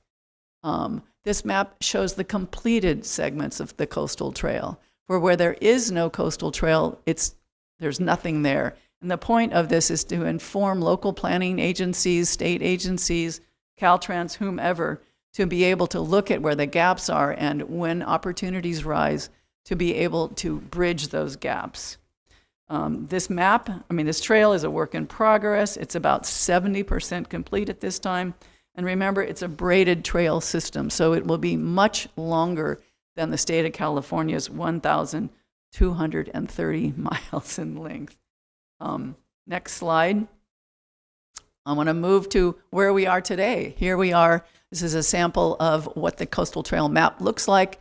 We're in Ventura on this map, and the red star is where the Ventura Pier is, and the orange lines represent completed Coastal Trail segments. Again, if you walk out the hotel going up or down coast, you can follow this orange line. You don't need the map to figure it out because it's very obvious. There's a public promenade, it's signed, people are walking on it, and you should say to yourself, well, I'm part of a statewide coastal trail system, and be excited like me. Okay. Moving on, the next slide. Both the Conservancy and the Commission have given grants out to video production companies to be able to highlight segments of the California Coastal Trail. And these are to inspire and educate the public about these segments. And so I'm just going to run through, I just pulled out one for each county that we have, and you can go to our website and click on any of these. They're 5 minutes long. There's about 50 of them on our website, so it's an impressive array. So just the next slide, and the next slide, and the next slide. Oh, I should point out Surfers Point, bottom right here. This is where we are here in Ventura. Surfers Point is just walking distance from here. Next slide. And then the next slide is I want to point out and talk about a specific segment of coastal trail that came through our coastal permitting process, the Rincon Multi-Use Trail, that's 4 miles in length.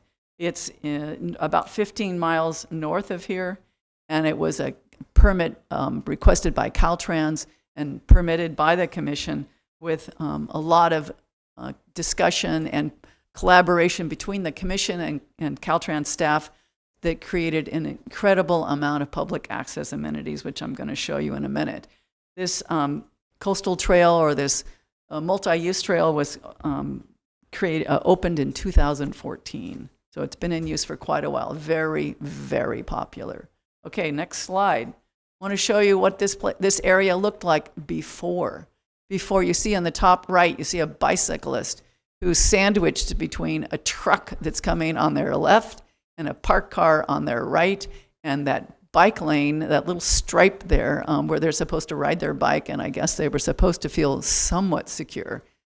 When cars were parked in a line, which you can see on the bottom right, when people got out of their cars, they opened their door into the bike lane, and that bicyclist is already battling the trucks on their left. So it was very unpleasant, very unsafe, kind of a white knuckle exercise. Most people chose not to do it. On the bottom left, I highlighted in red a box culvert that pre-existed this project. That's about 4 feet tall, and we're going to show you in a minute what it looks like today. So these are all the kinds of things that Caltrans did a magnificent job in improving. So the next slide is the after, and here we are in that same location, and you can see that the bicyclists are on the multimodal trail that's separated from Highway 101. It's very safe, it's very scenic, well used, and on the far right you can see a ramp going down to the beach. These are 2 pedestrians. There's several of these ramps along this 4-mile stretch. This is all ADA accessible. You couldn't ask for much more. And a part of this project also included the construction of inland parking lots so that the public would park on the inland side, go under the freeway, and then pop out and be able to go to several different beaches. The community of La Conchita, which is where we are, is completely blocked. Their access to the beach is completely blocked by the 6 lanes of freeway and the railroad lines. And before this project was approved and then constructed, that 4-foot height of a box culvert was how the people in La Conchita, or any of the public that was in La Conchita, got to the beach. And I can tell you it was a very nasty little culvert, and I refused to ever go in it. So let's move on to what happens when you go in this new, tall, lit, with a little bit of art, arrives at the beach. So that's the next slide. And here we are celebrating because the underpass that I was just describing that took the place of the box culvert was dedicated by the California legislature in 2015 to honor Peter Douglas. And this is called the Peter Douglas Coastal Access Way. And there's the proud plaque, and if you can squint at the people in that picture, there's 3 of us still working at the commission and 1 retired executive director. And then here's a picture, next slide is the picture of what the plaque says. No surprise, it says the coast is never saved. It's always being saved. One last slide, it just shows some beautiful aerial art. So that's the end of my presentation. Any questions, I'm happy to answer. Thank you, Linda. And now we're going to move on. Oh, wait, we might have a comment. A public Scott. comment? Okay. Commissioner. Through the chair, Commissioner Williams. Yeah, thanks, Linda, for highlighting that project. It's a beautiful facility. If you guys haven't been out there, I'd encourage you all to check it out. And I will just say, just in the history of the Caltrans Coastal Commission relationship, I think that was a wonderful project that was kind of a keystone in helping us move forward together and learn how to accomplish really great things. So thanks for highlighting that. Yeah. So next we're going to move on to the monthly spotlight, which is located in the city of Dana Point. It's the Blufftop Trail at the Ritz-Carlton Laguna Niguel.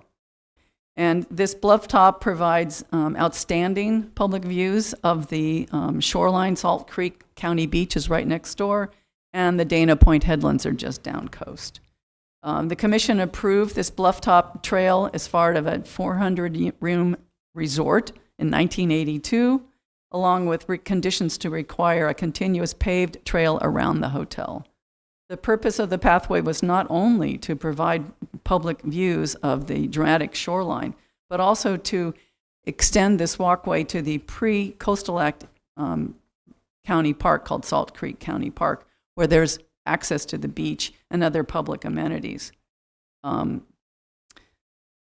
The hotel was required to dedicate, construct, and operate this public trail, and it is a blufftop trail that's paved. It goes up the hill, and so there are several viewing areas that the commission required along the trail with benches so that the public, you could have a respite from the uphill climb.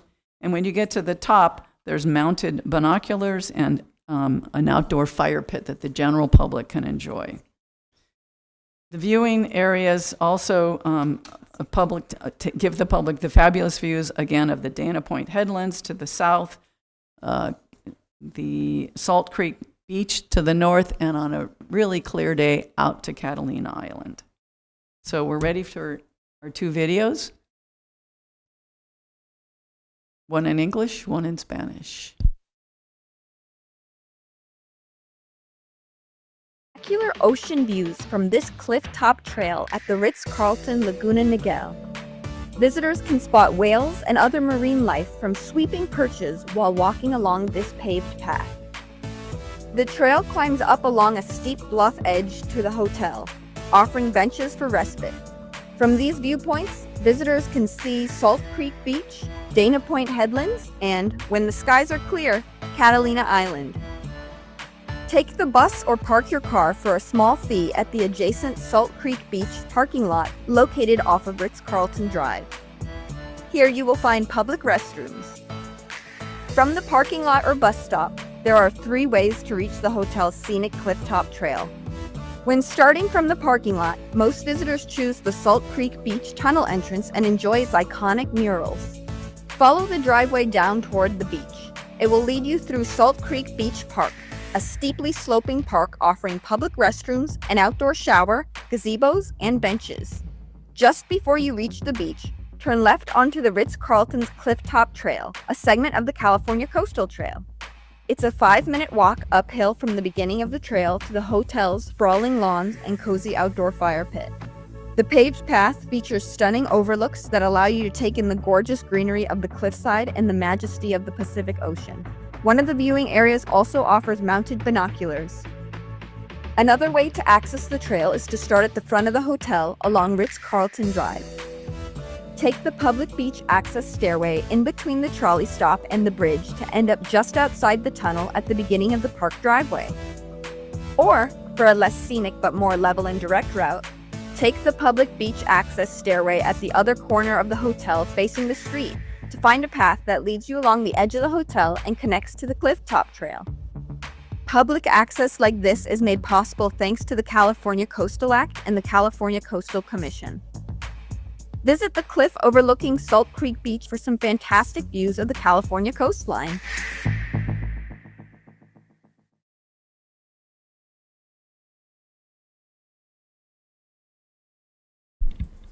Okay. Are we playing the Spanish version? Yes. Okay.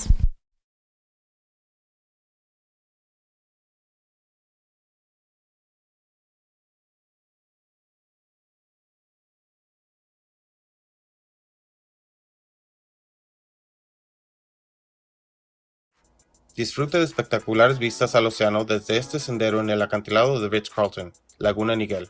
Desde sus miradores panorámicos, los visitantes pueden observar ballenas y otra vida marina mientras caminan por este sendero pavimentado.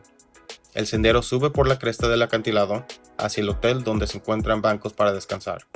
Desde estos miradores se ve la playa de Salt Creek, los promontorios de Dana Point y cuando se despeja el cielo, la isla Catalina.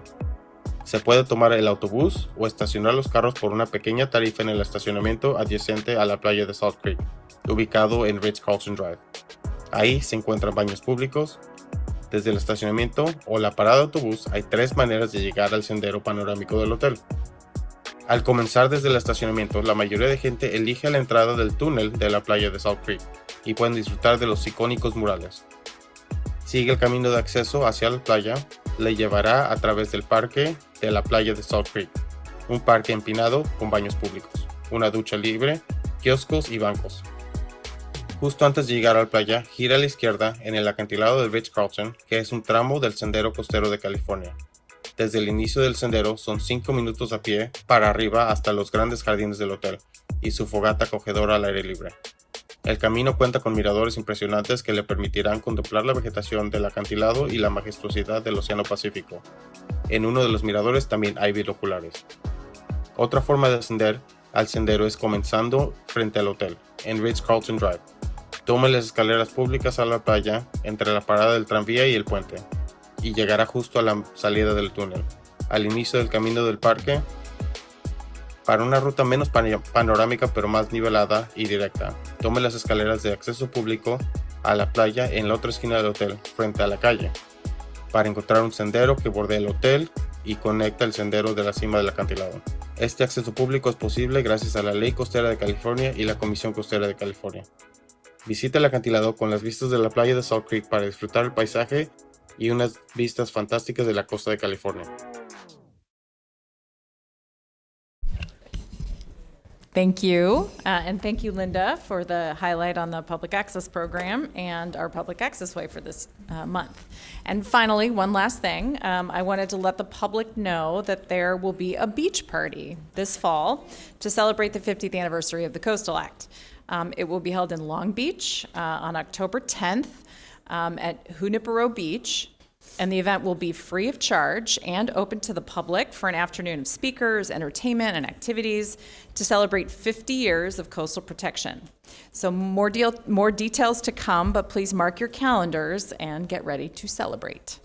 And with that, Madam Chair, I will conclude my Executive Director's report and happy to answer any additional questions that you or other commissioners may have. Great, thank you very much. Excuse me, first I will ask if there are any public comments on the remaining portion of the Executive Director's report.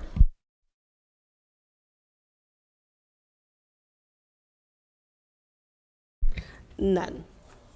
Okay, thank you very much. Returning to the Commission, I'll begin with Commissioner Wilson.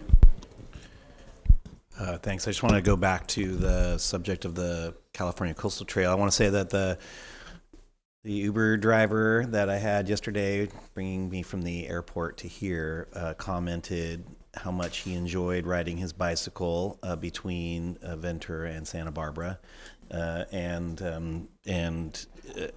he was just really he was gushing on and on about it. So I just want to say you have one fan from this person, and I'm sure there's many. I know there's many others. And I do want to. I think the transition that you saw that was highlighted in terms of the bike and ped infrastructure and in terms of Caltrans is illustrative of the evolution that we've seen, the very positive evolution we've seen in Caltrans as an agency, and thank you so much. It's been really, I've been on here for a while, and even in public office for quite a while, and the battles I've had to deal with in terms of Caltrans are very different in scope and scale than they used to be. And I want to say that the new staff and the up and comers are bringing it, and I really appreciate Caltrans for that. And even they're pushing their own envelopes, and I just want to acknowledge that. That doesn't mean that we won't still be pushing for more access and more pedestrian and bike-friendly infrastructure from the agency, because there are internal forces, I would call it. I don't know if force is the right thing, but there's the old guard, and we got to keep moving on and keep pushing, and so. But we have a lot of good people in that agency that are really helping. Really appreciate it. Thanks. Okay, great. No further comments. Much appreciated. With that, I'm going to suggest we take a brief break before moving on to the legislative report. So if everyone could be back, we're going to start promptly at 11. Thank you.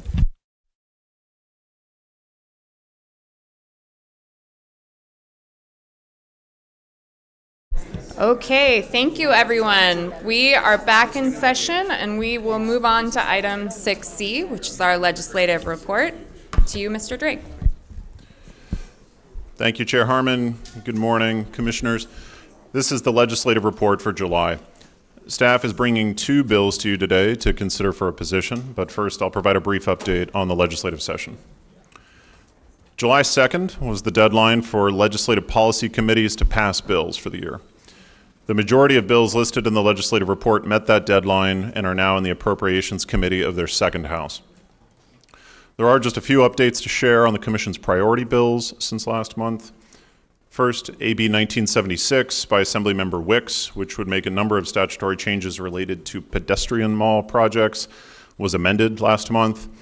The amendments removed several provisions of the bill, including the provision that would have exempted pedestrian mall projects from the public access policies of the Coastal Act. With that amendment, the bill no longer impacts the Commission. There are a few new bills that have been added to the legislative report this month, and they're marked with an asterisk. I'll highlight just a couple of them. First, SB 1370 by Senator Henry Stern came into print in mid-June. This bill would waive state permitting requirements for vegetation management projects that are intended to reduce fire risk, and would instead require the Natural Resources Agency and Cal EPA to issue a single consolidated state approval for such projects.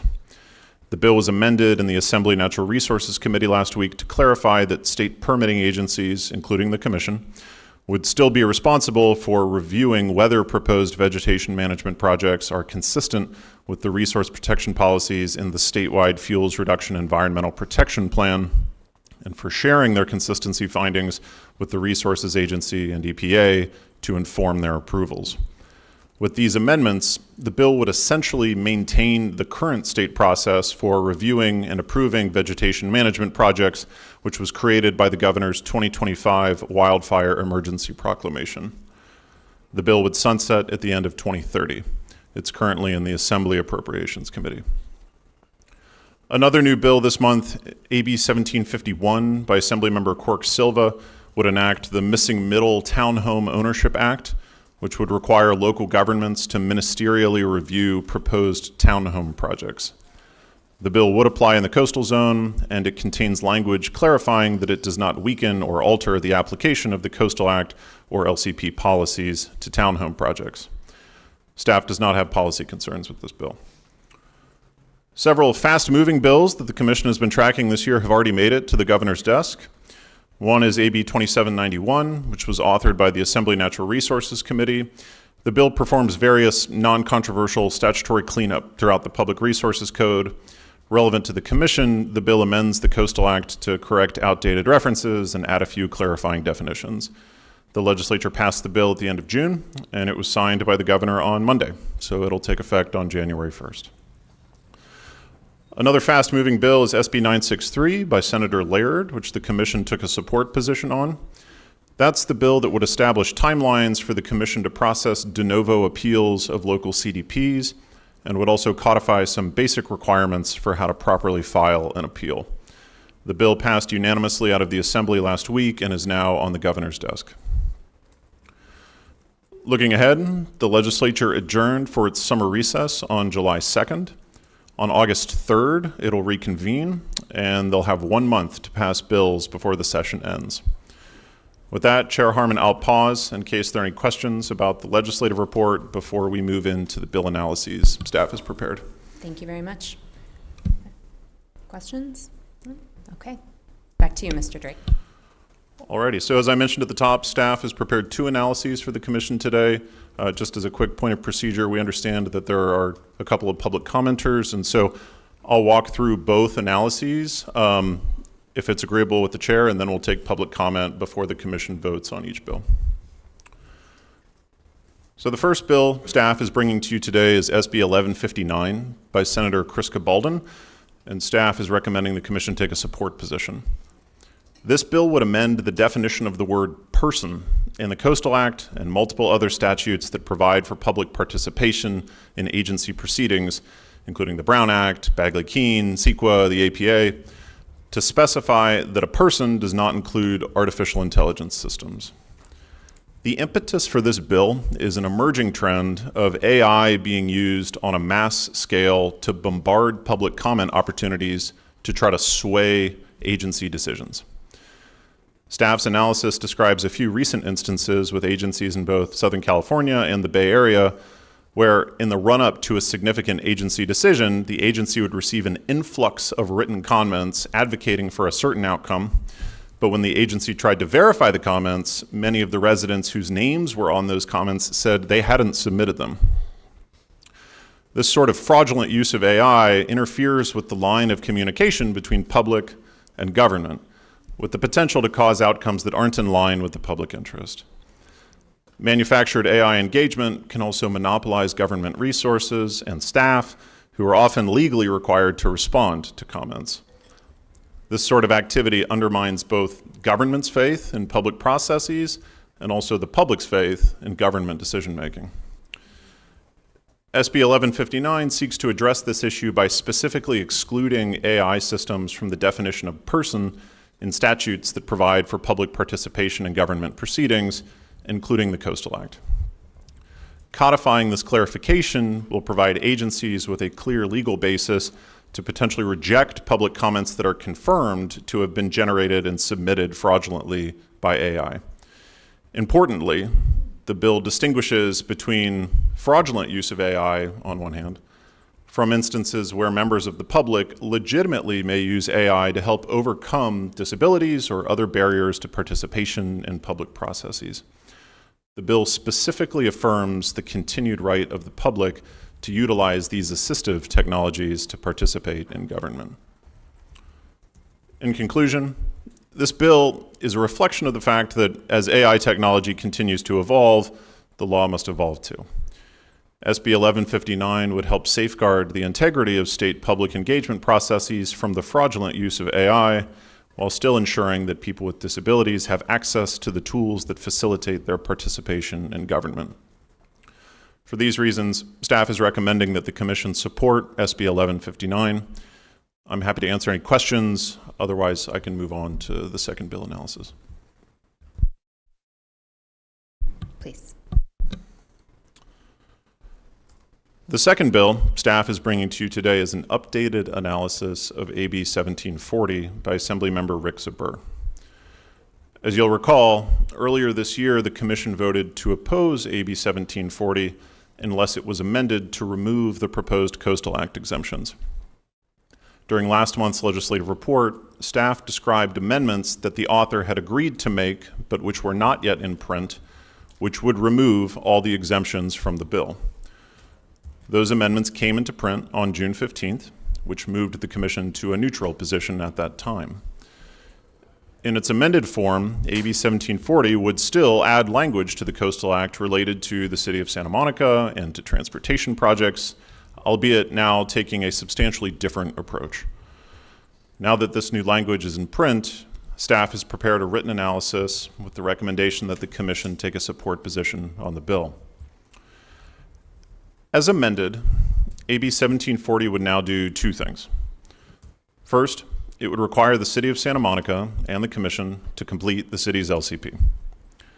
Specifically, the bill would direct the city to submit a complete LCP by the end of 2028 and would require the Commission to act on it within 6 months of submittal. To help make sure those deadlines are met, the bill would establish a process for how the Commission and the city would resolve any outstanding issues during the 6-month period between when the city submits its LCP and the Commission brings it to hearing. This includes a requirement that if the Commission doesn't act after the 6 months, it will reimburse the city for costs associated with coordinating during that 6-month period. The bill would also require that if the LCP isn't done by the deadline, the Commission will provide quarterly written updates to the legislature on the LCP's status and estimated timeline for completion. As staff described last month, at the end of May, the Commission and the City of Santa Monica entered into an MOU that commits to a process for collaboratively completing the city's LCP in the next 18 months. AB 1740 is now aligned with that effort. The bill's proposed deadlines and incentives would provide a useful backstop to ensure that the Commission and the city complete the LCP in a timely manner, and if for some reason problems arise, the public and the legislature will be informed. Also, the proposed process for the Commission and the city to work through any loose ends in the time between submittal and Commission action supplements the framework agreed upon in the MOU.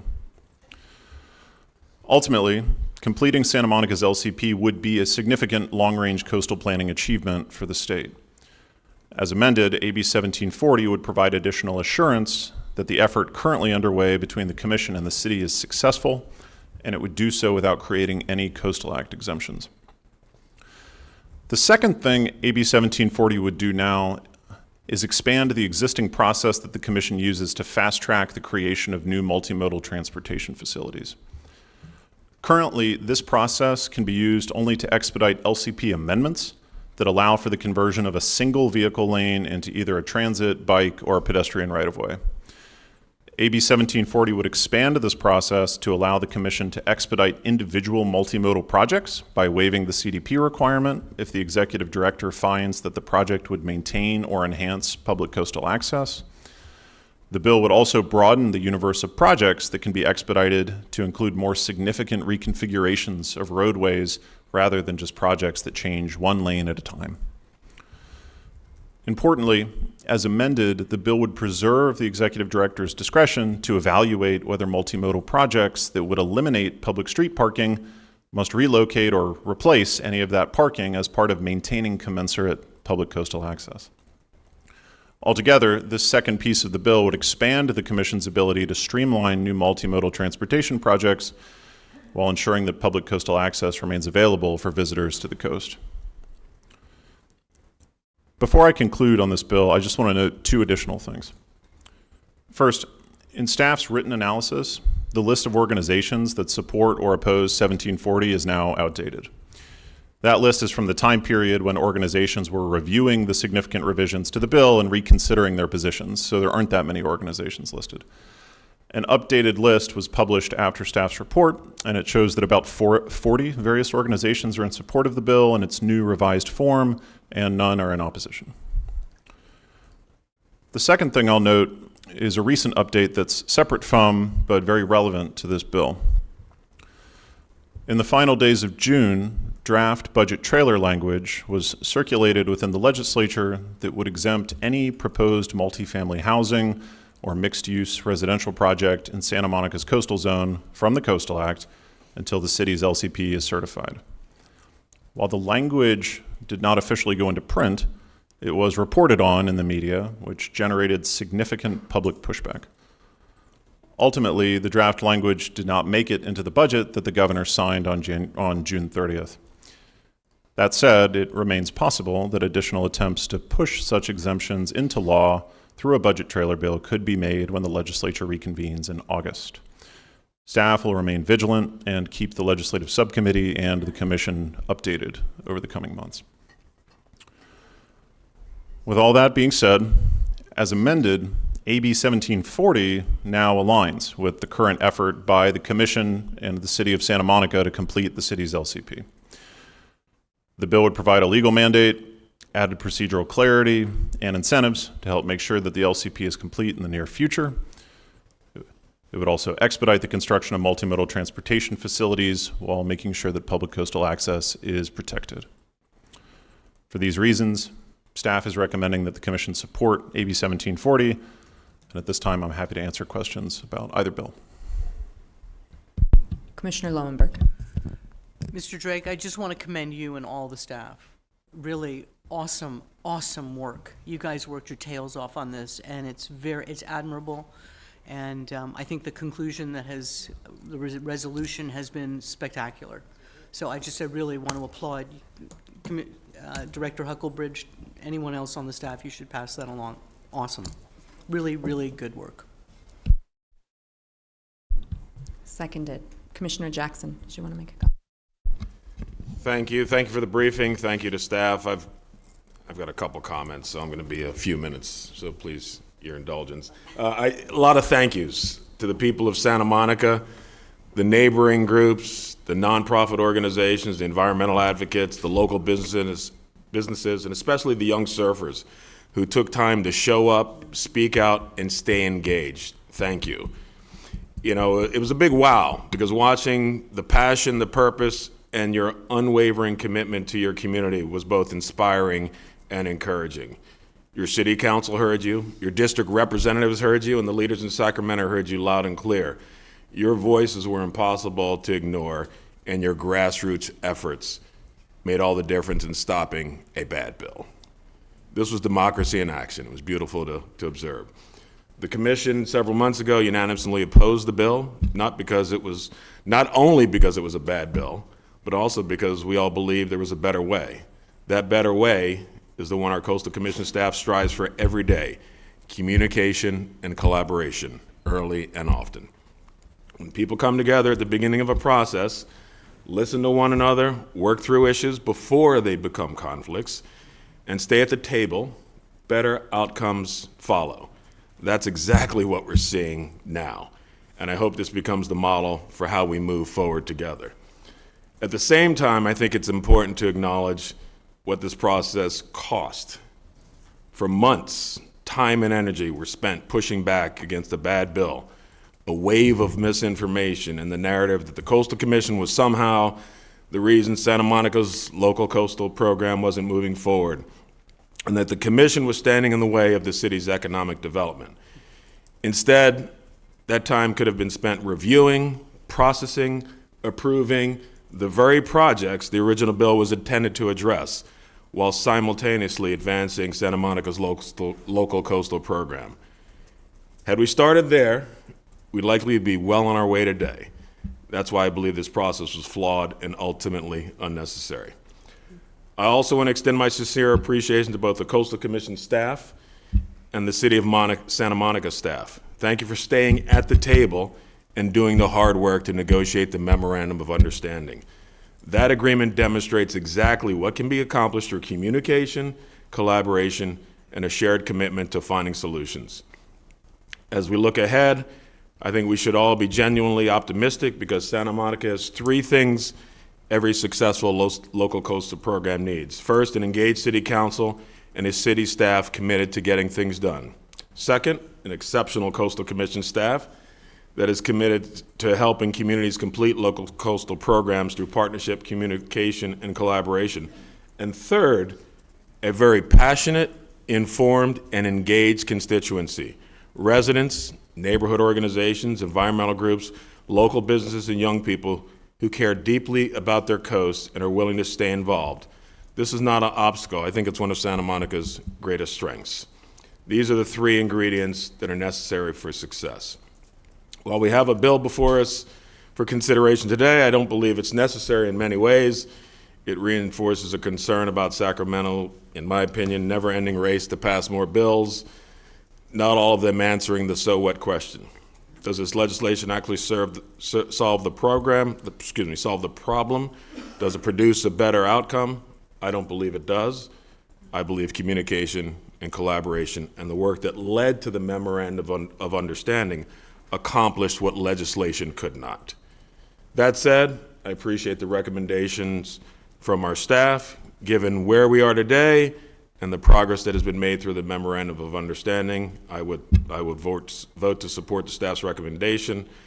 Again, thank you to everyone who participated. Your voices mattered, your advocacy mattered, your commitment to the coast mattered.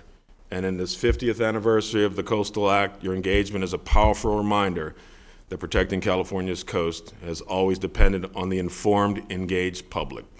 Buckle up, the ride's not over. We can't rest on our laurels, but together, you all made a difference. So thank you, Madam Chair. Thank you very much. Okay, before we hear from more of our colleagues, let's take public comment. We have two speakers. We have Susan Jordan in person, and then we have Jennifer Savage on Zoom. Ms. Jordan, please go ahead.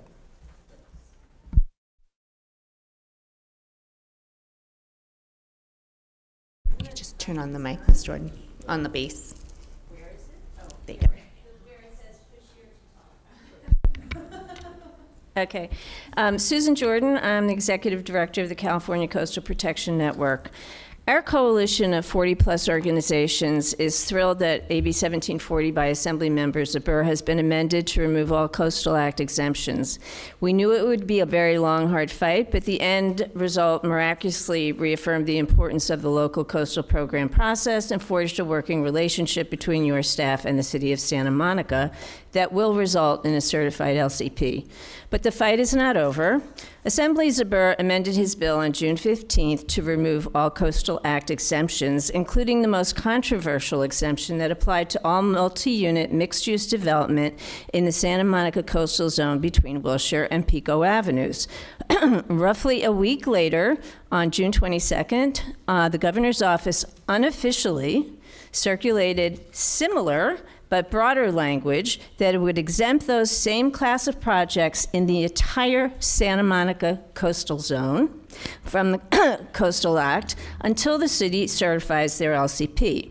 So instead of following the normal legislative process, the governor's strategy was to slide the language into a budget trailer bill and have the legislature vote to approve it within days. I'm talking 2 to 3 days. No policy analysis, no policy committee hearings, no public comment or review. And yes, certain developers, we and others have identified that have appeared before this commission would be direct beneficiaries of this exemption.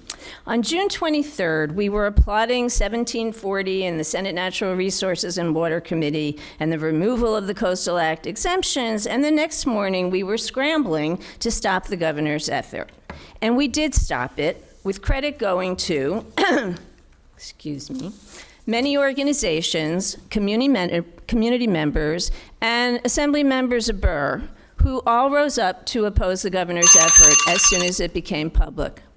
And I wish I could say that this effort to ram through a Coastal Act exemption behind closed doors ended then and there, but it didn't. We have it on good authority that the governor's office intends to use the same strategy in August to ram this Coastal Act exemption into another budget trailer bill, where it and many other budget items left unresolved in June will be finalized and approved.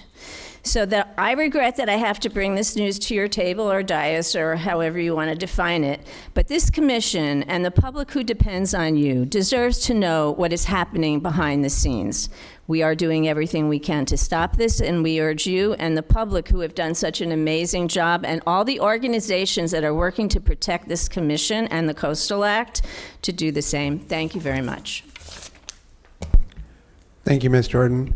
On Zoom, we have Jennifer Savage. Ms. Savage, you should be able to unmute yourself and go ahead. Hi, thank you.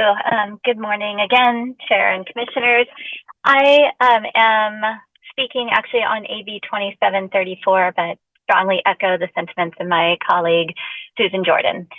And regarding AB 2734, the whale tail license plate bill, I just wanted to speak to this because it's so important to what Surfrider is doing. And Californians believe when buying a whale tail plate that they're funding coastal access and education programs, but the reality is most of the money they're spending does not. So AB 2734, as you're aware, would correct that, bringing together consumer intention and state follow-through. The Commission's Whaletail Grants Program and the Coastal Conservancy's Explore the Coast grants literally put smiles on the faces of kids and adults throughout the state by expanding and promoting coastal enjoyment and stewardship to all Californians. This is especially meaningful when you consider that 95% of grant-engaged communities face real barriers to coastal access. This still means that work is funded at the level that Californians already believe that it is. And so that's why, in addition to fighting bad bills like AB 1740 that we're happily gone neutral on, given the changes that have been made, but we're so happy to support good bills too, and we've made AB 2734 the centerpiece of this year's Love Your Beach postcard campaign. Our chapters are thrilled to advocate for it up and down the state. It's a modest overdue fix that would have a profound impact by aligning this 30-year funding structure with its original purpose, connecting people to the California coast. We look forward to celebrating its successful passage with you. Thank you. Thank you, Ms. Savage. There are no more speakers. Madam Chair. Great, thank you. I'll return to the commission. Vice Chair Hart. Thank you. We share the concern expressed by the speakers regarding the potential budget trailer language, and thank you very much, Ms. Jordan, for bringing that, and also to you, Mr. Drake, for bringing that to the attention of the commission. We've been following the reporting on the topic, and we understand that the concept would be to create a Coastal Act exemption for multifamily and mixed-use housing projects in Santa Monica's coastal zone until the city's LCP gets certified. I can't emphasize enough how problematic that would be, as it would create a perverse incentive for stakeholders to try to delay or scuttle the effort to finish the Santa Monica LCP so they can take advantage of exemptions for as long as possible. So that sort of proposal would fundamentally undermine what AB 1740 is now trying to accomplish and the effort currently underway by the Commission and the City of Santa Monica to complete the city's LCP. I'd ask that staff convey that message to leaders in Sacramento and stay vigilant over the next few months for possibly more attempts to advance this sort of proposal. As we've discussed earlier today, we are currently looking at very strong action by the federal government to decertify the coastal management program. I think more than ever, all of us here in the state of California need to be aligned to protect and support our coast, and particularly as we celebrate our 50th anniversary. So thank you very much in advance. I also want to appreciate all of the work on AB 1740 to get us to this point. I wanted to acknowledge the participation and collaboration with Assembly Member Zabur and his staff, obviously, as well as our staff. And I want to particularly call out our executive director and wish that we could clone her, because if we could get her involved earlier, I think it would accomplish a lot of the things that Commissioner Jackson was talking about. Things just seem to get going in Sacramento, and so much time and effort and, frankly, money goes into addressing these efforts. It would just be so much more helpful if we could engage early on to talk about what the underlying concerns and issues are, so that things don't get to the point that they did with 1740, but very glad to see where we are right now, and certainly I'll support the recommendation. Thank you. Commissioner Wilson. Yeah, 100% support all the efforts in relation to that. And I do actually appreciate the process that was going through, even though it was painful. I think it helped elevate a lot of issues. Just specifically on the part where it gives the executive directors the authority to review and really streamline these multimodal projects. I don't necessarily have a concern, but what we do see when those projects are moving forward, there are groups of folks that need their voice in those processes, specifically those that are I don't know what the word these days are, but differently abled in terms of sight and in terms of other issues within those complex projects. And I just want to make sure that those voices get into the mix and not lost in any sort of expedited process. Thank you.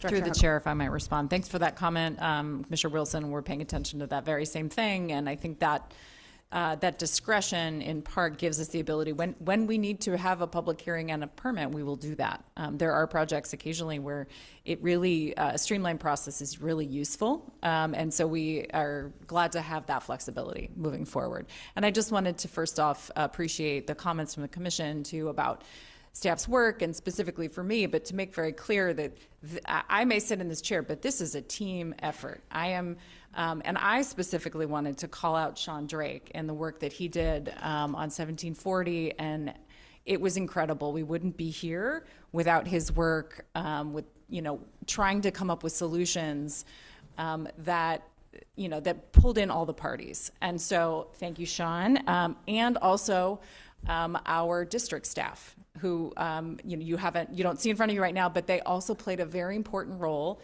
Steve and Amber, to try to work through the city of Santa Monica, that MOU. And so again, this is always a team effort, and I just want to appreciate that.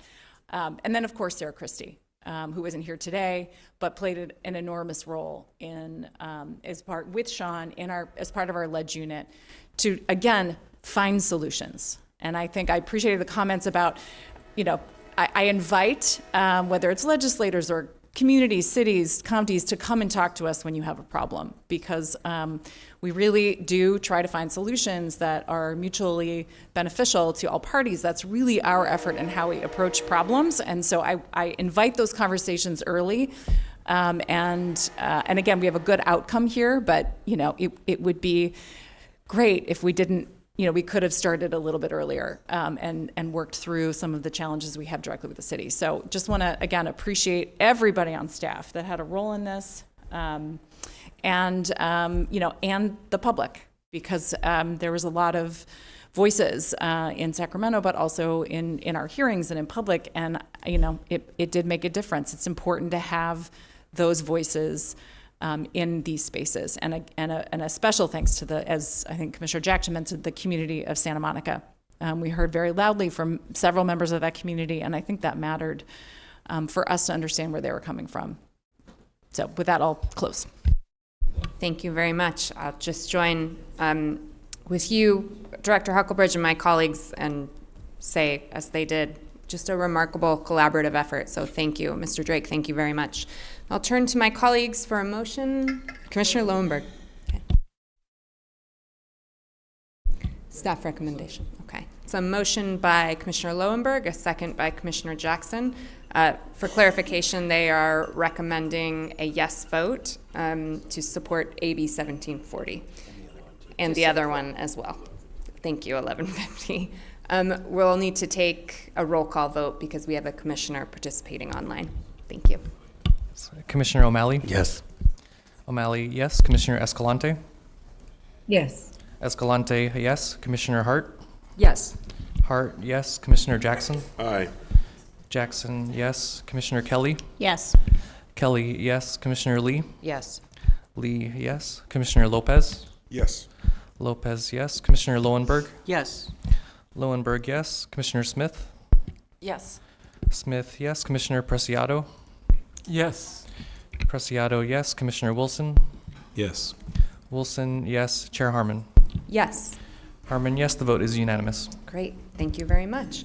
Okay, and now moving on to item 6D. I think there's no action for us here, but Director Huckelbridge, is there a report? Yes, I'd like to turn it over to Claire Wilkins, who will walk through this item. Thank you. Good morning, Chair Harmon and Commissioners.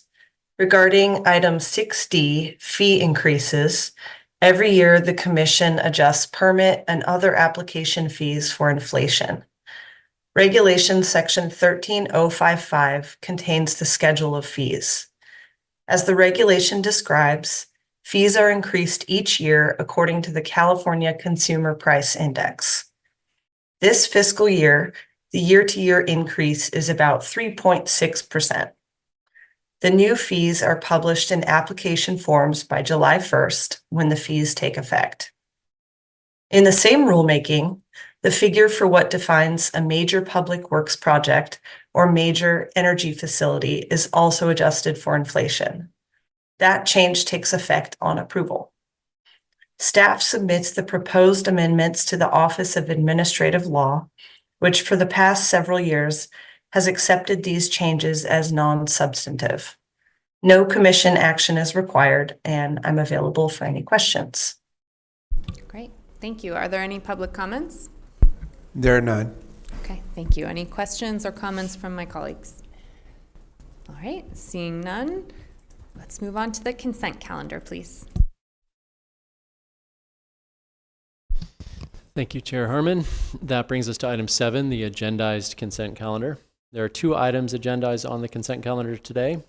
Item 7A, which is a public hearing and action on a notice of impending development by UCSB for the construction of a bike path. And item 7B, a CDP application for the demolition of a duplex and construction of a new single-family residence with an attached ADU in Hermosa Beach. We received public input on one of these items, and I believe our district director, Mr. Hudson, has a brief response to provide. So if we can just hold for a moment. Of course.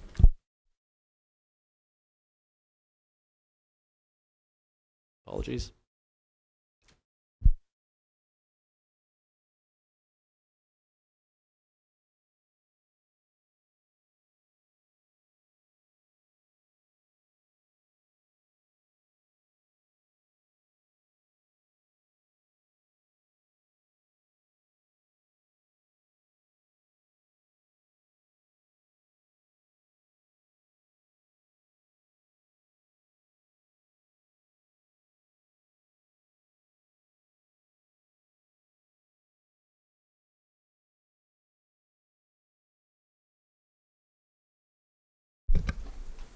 Okay, thank you for waiting. Just a quick note on item 7B, the Corrick and Kim application. We do have an addendum for this item, which responds to 2 objections that were received from neighboring property owners, just noting primarily objections based on visual impacts related to the increased height of the project.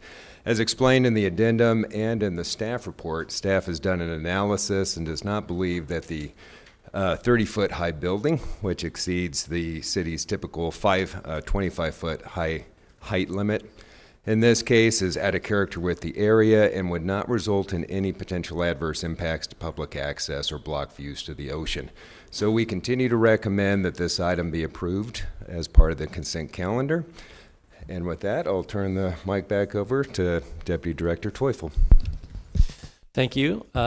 Staff is not aware of any other opposition to these items, and the applicants are in agreement with the staff recommendations, so we therefore recommend the commission vote and approve the consent calendar. Great, thank you very much. Any ex partes? Seeing none, any public comments? There are none. Great, I'll return to the commission. Comments, questions, a motion? I'll move to approve. It's a motion by Commissioner Wilson, a second by Commissioner Lowenberg. May we have a roll call vote, please? Commissioner Escalante. Yes. Escalante, yes. Commissioner Hart. Yes. Hart, yes. Commissioner Jackson. Aye. Jackson, yes. Commissioner Kelly. Aye. Kelly. Aye. Kelly, yes. Commissioner Lee. Yes. Lee, yes. Commissioner Lopez. Yes. Lopez, yes. Commissioner Lowenberg. Yes. Lowenberg, yes. Commissioner Smith. Yes. Smith, yes. Commissioner Preciado. Yes. Preciado, yes. Commissioner Wilson. Yes. Wilson, yes. Commissioner O'Malley. Yes. O'Malley, yes. Chair Harmon. Yes. Harmon, yes. The vote is unanimous. Thank you. The consent calendar is adopted. And now to those items that have been removed from the regular calendar to consent, please, Mr. Teufel. Thank you. There are 3 items that we're recommending be moved to the consent, and those are item 10B, a permit application by the Ocean Protection Council to install marine protected area signage. Item 11B, a consistency determination by the U.S. Navy for flood control infrastructure at Naval Base Ventura County. and item 14A, a City of Redondo Beach LCP amendment. The applicants are in agreement with the staff recommendations on these items, and we're not aware of any opposition. I believe we do have a couple speakers signed up on these items, though, so following those, staff would recommend that the commission vote and approve this item. Thank you. Any ex partes? Any public comments? Yes, for 10B, we have 3 speakers: Jennifer Savage, Anna Basayas, and Anna Christensen. Jennifer Savage, you should be able to go ahead and speak, please. Hello, Chair Harmon, commissioners. This is Jennifer Savage from the Surfrider Foundation. I actually had an emergency dental appointment this morning, and I'm doing all this testimony around that situation. So I just wanted to apologize for my chaotic in and out. Maybe it doesn't seem so chaotic on your end, but it's very chaotic on mine. I just wanted to emphasize our strong support for the work that Ocean Protection Council and the California Marine Sanctuary Foundation is doing in helping the public be more aware of the importance of our marine protected areas and ensuring that all people know the regulations. Our Marine Protected Area Network is a stellar example of the kind of incredible conservation that can happen when science and communities and lawmakers all work together. And so the ongoing efforts to protect and educate about that network, Surfriders is strong support of. Thank you. Thank you, Ms. Savage. Next up, we have Anna Basayas, followed by Anna Christensen. Ms. Basayas, please go ahead. Good morning, Commissioners. As I mentioned, my name is Anna Basius, and I'm a legal and policy intern with the Environmental Action Committee of West Marin. We are based in Point Reyes with extensive programming in coastal Marin County, including leading Marin's Marine Protected Area Watch program. We're well aware of how important appropriate signage is for people to visit and recreate responsibly. We've also advocated for signage improvements at Marin's marine protected areas for years, including actively coordinating with CMSF, Marin County Parks, and the National Park Service. We support this application, which will hopefully improve education and outreach and lead to better protected marine resources and improved coastal experiences for visitors overall. Clear and coordinated signage is crucial to regulatory compliance and a positive visitor experience. We look forward to continued collaboration. Thank you.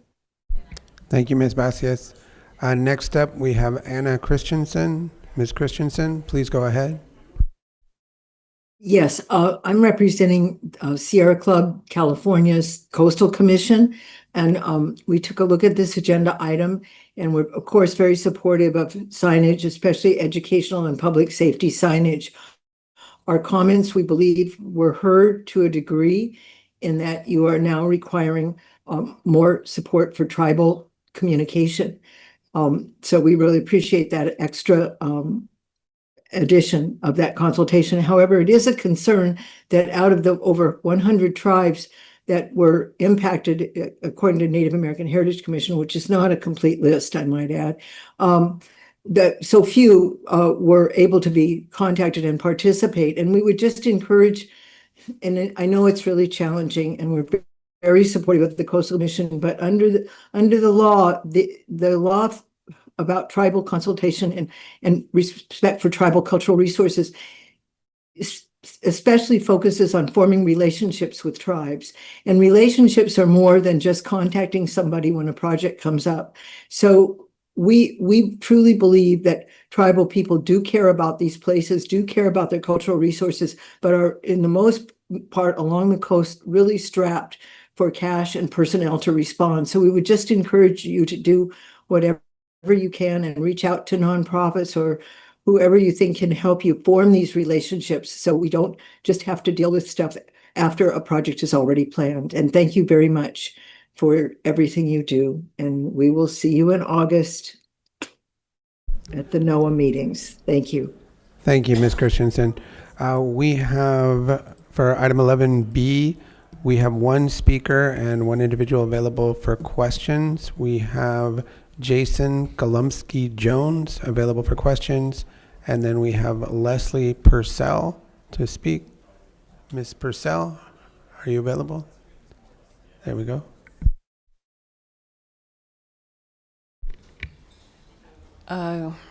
Good morning still.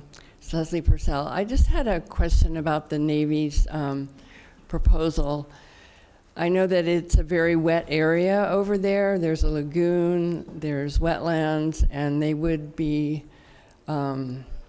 filling some of the wetlands and removing water. And it's a habitat area as well for a lot of birds. And I'm just wondering if there's a possibility of having more than a one-to-one mitigation for the wetlands, because, you know, we've lost so much of our wetlands up and down the coast. It's really something that we need to protect. So that was my question, whether they might be able to do more than one-to-one mitigation, and how is the mitigation going to be monitored in the future as to its success? Thank you. Thank you, Ms. Purcell. No more speakers. Madam Chair. Thank you very much. Okay, I will turn to Mr. Teufel. Yeah, just to respond quickly to the public comments, I appreciate Ms. Christensen's comments there, and we're constantly refining our tribal consultation process, and glad to note that we have a statewide tribal coordinator position that's been filled, and it's really in the several months that she's been with us, we've already seen some significant improvements in terms of strengthening those relationships and getting at that exact issue of trying to improve the lines of communication, particularly for resource limited tribes. So we will continue to strive to do a better job in that space. Regarding Ms. Purcell's concerns regarding wetland mitigation, I'd like to note that there's still some additional planning and refinement of the project ongoing that may further minimize the wetland impacts that are expected. Once those impacts are more finally determined, the Navy will be working additionally with Army Corps of Engineers through its permitting process and implementing required mitigation for the project. This mitigation will be provided through a variety of restoration efforts, some of which would occur on Naval Base Ventura County itself, as well as through a mitigation bank. We're confident that the mitigation carried out through these processes will be at appropriate ratios and will be adequate to cover the impacts associated with the project. That said, the Navy is also committed to reporting back to Commission staff as the project gets further refined and we have a more final number in terms of the amount of wetland impacts and the specific mitigation that would be created, to make sure that they align with what's described in its consistency determination. Thank you very much. Okay, I'll return to the commission. Comments, questions, or a motion? Commissioner Lopez. Move approval of staff's recommendation on the moved items to consent. Second. A motion by Commissioner Lopez, a second by Commissioner Wilson. May we have a roll call vote, please? Commissioner Hart. Yes. Hart, yes. Commissioner Jackson. Aye. Jackson, yes. Commissioner Kelly. Aye. Kelly, yes. Commissioner Lee. Yes.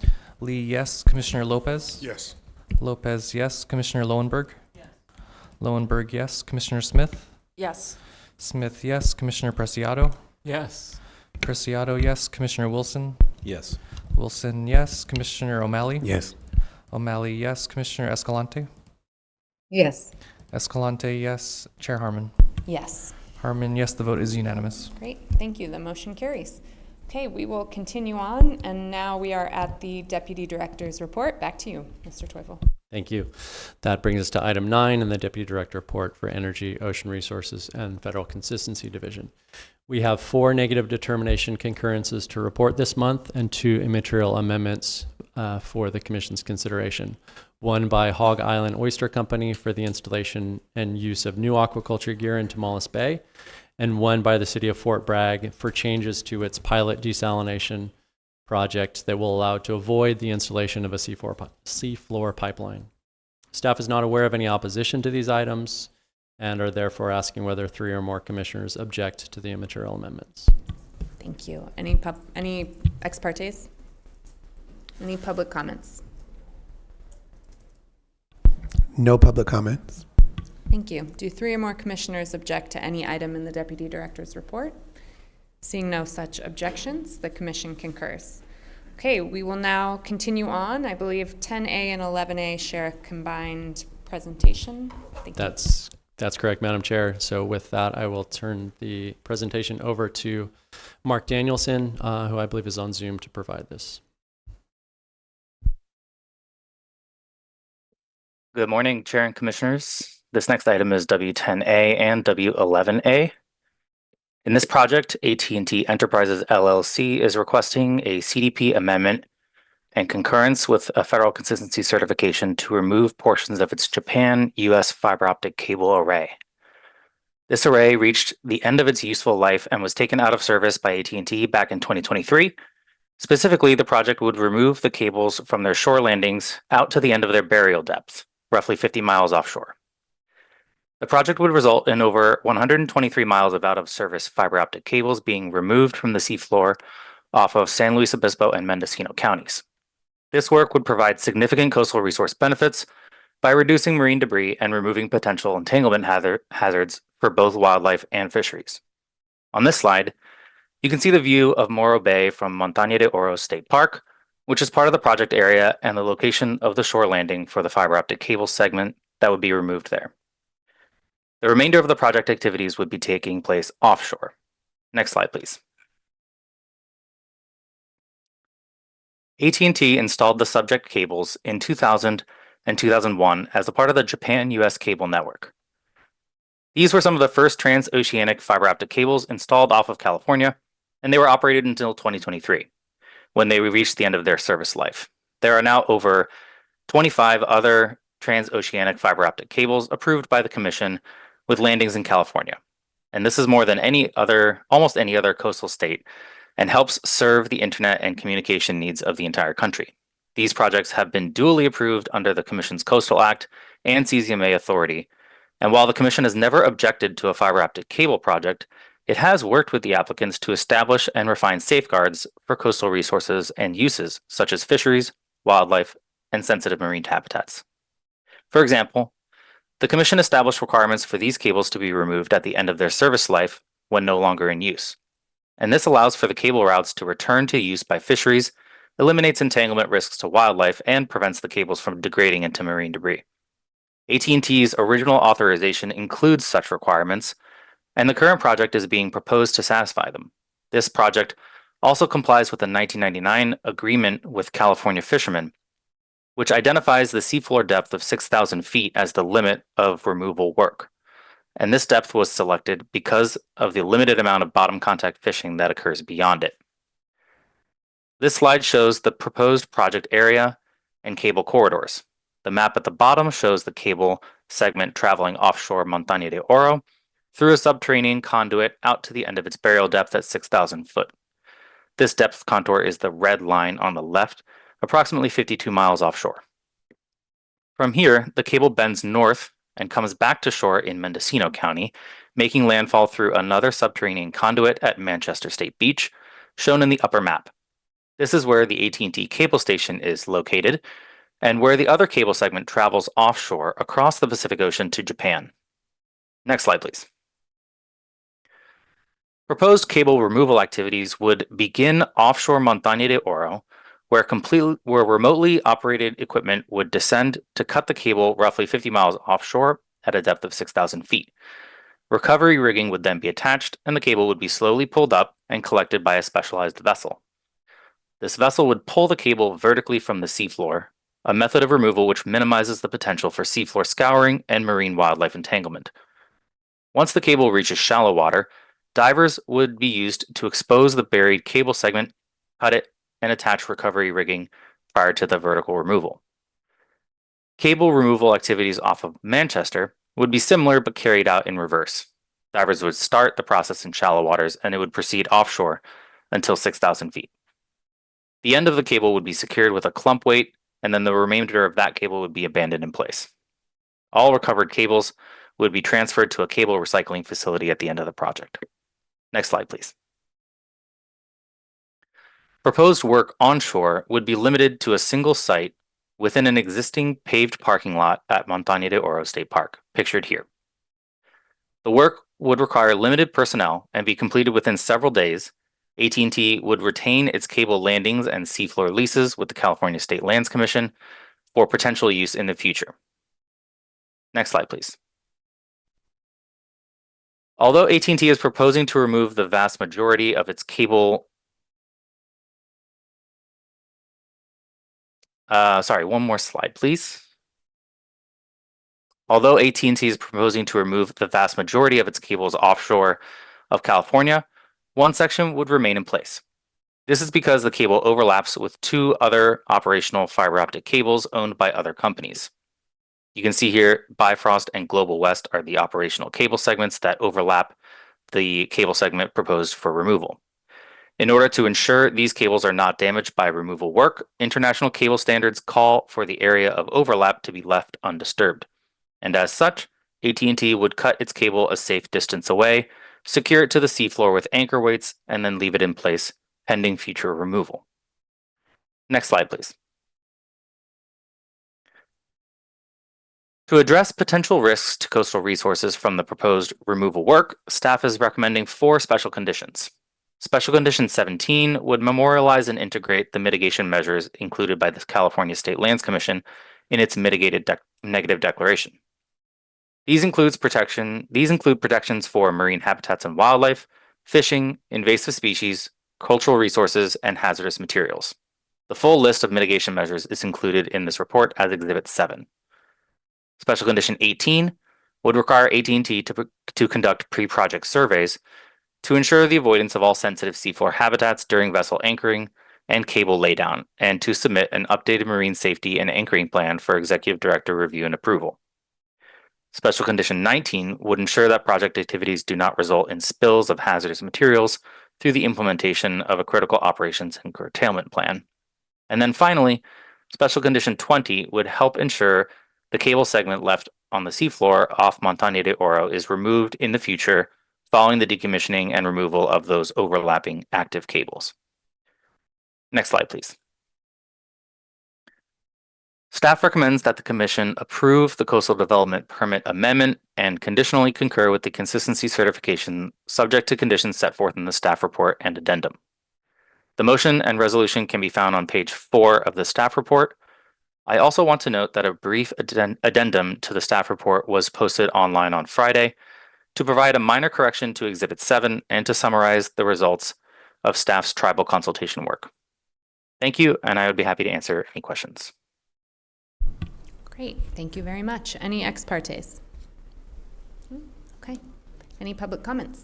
We have one individual available to answer questions from AT&T, Simon Poulter. That's it. Okay, thank you. I'll return to the Commission. Comments, questions, motion? We're getting it ready. I'll just make a quick comment while Commissioner Wilson's pulling it up. Please. When people ask about the work of the Coastal Commission and some of the things that we oversee and some of the policy issues and then permitting issues that are before us, I find items like this to be very illustrative of the broad spectrum of things that come before us and really fascinating. And as a commissioner from a city council that clearly does not have jurisdiction on things that stretch to Japan, it is wild to know kind of the history of some of these items that come before us, and also just the reach of which the work that we do and the breadth and depth of it. So fascinating, and also be happy to support staff's recommendation when Commissioner Wilson pulls that up. I'm ready. I move that the Commission approve Coastal Development Permit Amendment number E-00-004-A3 pursuant to the staff recommendation. I recommend a yes vote. Second. Thank you. That's a motion by Commissioner Wilson, a second by Commissioner Kelly. They're asking for a yes vote. May we have a roll call, please? Yes. Commissioner Jackson. Aye. Jackson, yes. Commissioner Kelly. Yes. Kelly, yes. Commissioner Lee. Yes. Lee, yes. Commissioner Lopez. Yes. Lopez, yes. Commissioner Lowenberg. Yes. Lowenberg, yes. Commissioner Smith. Yes. Smith, yes. Commissioner Preciado. Yes. Preciado, yes. Commissioner Wilson. Yes. Wilson, yes. Commissioner O'Malley. Yes. O'Malley, yes. Commissioner Escalante. Yes. Escalante, yes. Commissioner Hart. Yes. Hart, yes. Chair Harmon. Yes. Harmon, yes. The vote is unanimous. Thank you. Commissioner Wilson, second motion, please. I move that the Commission conditionally concur with the consistency determination CC-0007-24 on the grounds that, if modified in accordance with special conditions in the staff report, the project described herein would be consistent with the enforceable policies of the California Coastal Management Program. And I recommend a yes vote. Second. Motion by Commissioner Wilson, a second by Commissioner Kelly. They're asking for a yes vote. And we have another roll call, please, Chris. Yes. Commissioner Kelly? Yes.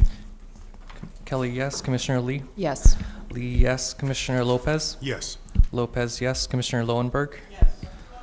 Lowenberg, yes. Commissioner Smith? Yes. Smith, yes. Commissioner Preciado? Yes. Preciado, yes. Commissioner Wilson? Yes. Wilson, yes. Commissioner O'Malley? Yes. O'Malley, yes. Commissioner Escalante? Escalante, yes. Commissioner Hart? Yes. Hart, yes. Commissioner Jackson? Aye. Jackson, yes. Chair Harmon? Yes. Harmon, yes. The vote is unanimous. Great. Thank you very much. The motion carries. Okay, I'll look at our staff and my colleagues. Are we able to get through the next item before lunch? Yep. I think so. Works for you guys. I'm not seeing any objections up here. So let's go item 11C, please. Thank you, Chair. That brings us to item 11C, a consistency determination by the U.S. Forest Service for a wildlife risk reduction project in the Los Padres National Forest. I'd like to invite Annie Rosen to provide the presentation for this item.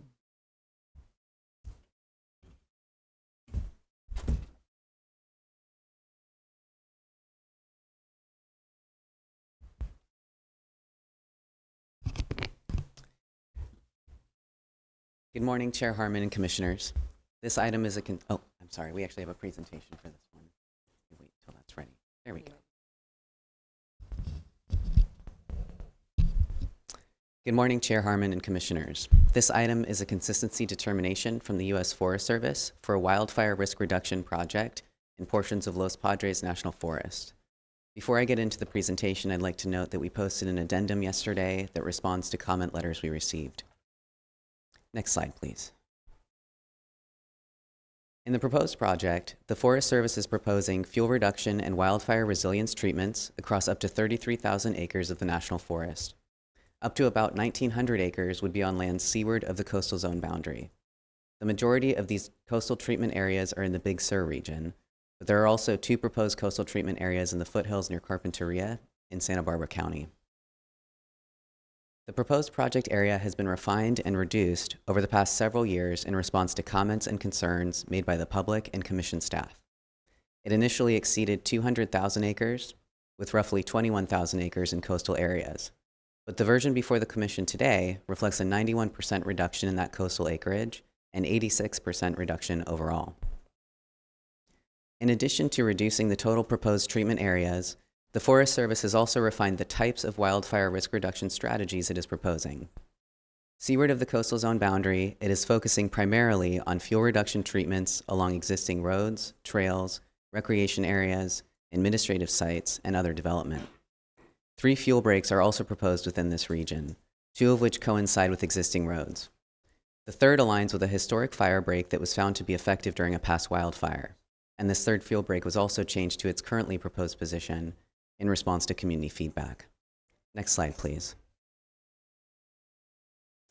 These maps depict proposed treatment areas. The map at the top right shows the overall project. On the bottom are maps of the coastal project areas in northern Monterey County on the right, and southern Monterey and northern San Luis Obispo counties on the left. At the top left are the 2 small coastal project areas in Santa Barbara County. When discussing and considering the configuration and acreage of the proposed treatment areas, it's important to note that the Forest Service's CD represents the maximum potential area that would be treated. The Forest Service expects that the actual treated area would be far less. For example, a portion of the proposed areas represent possible defensive zones around non-Forest Service properties. These zones include buffers representing the maximum allowable incursion into Forest Service lands for creating defensive space around structures on non-Forest Service properties. But these would only be pursued if the neighboring property required treatment of Forest Service land to meet defensible space requirements. For example, defensible space protocols may recommend buffers around structures that exceed the extent of the parcel.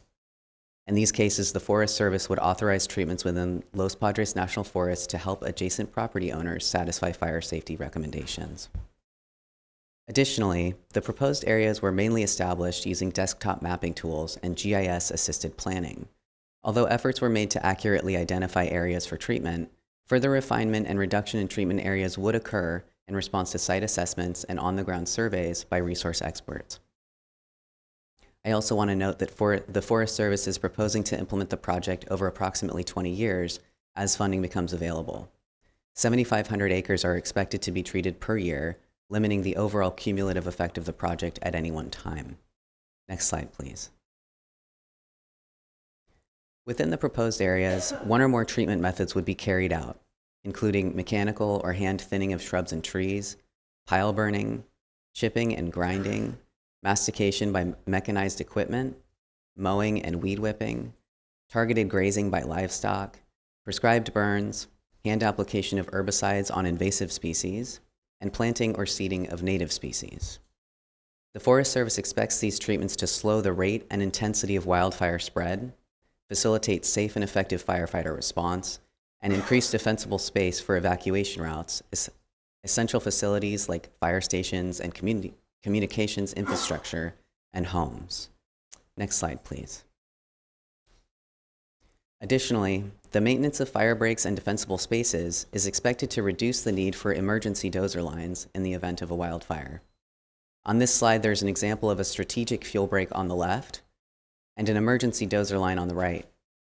Emergency dozer lines are fire breaks that are constructed during an ongoing wildfire to prevent its spread.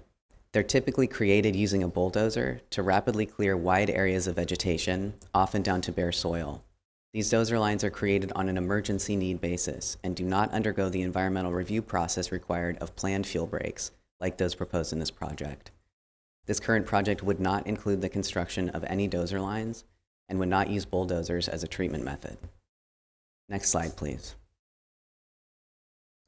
The coastal resource concerns associated with the proposed project include wildfire, erosion, and air quality hazards, biological resources, public access, scenic and visual resources, water quality, and tribal cultural resources. Next slide, please. The project is proposed within areas of elevated wildfire hazards, and project activities have the potential to contribute to erosion and air quality impacts that may spill over into adjacent non-federal lands or into the ocean. About 3/4 of Los Padres National Forest are designated as having high or very high wildfire potential. The Forest Service expects this project to reduce the severity and spread of wildfires in these areas, limiting their potential movement into adjacent property and increasing their ability to be managed. For example, fuel breaks and defense zones would be maintained to prevent fuel buildup.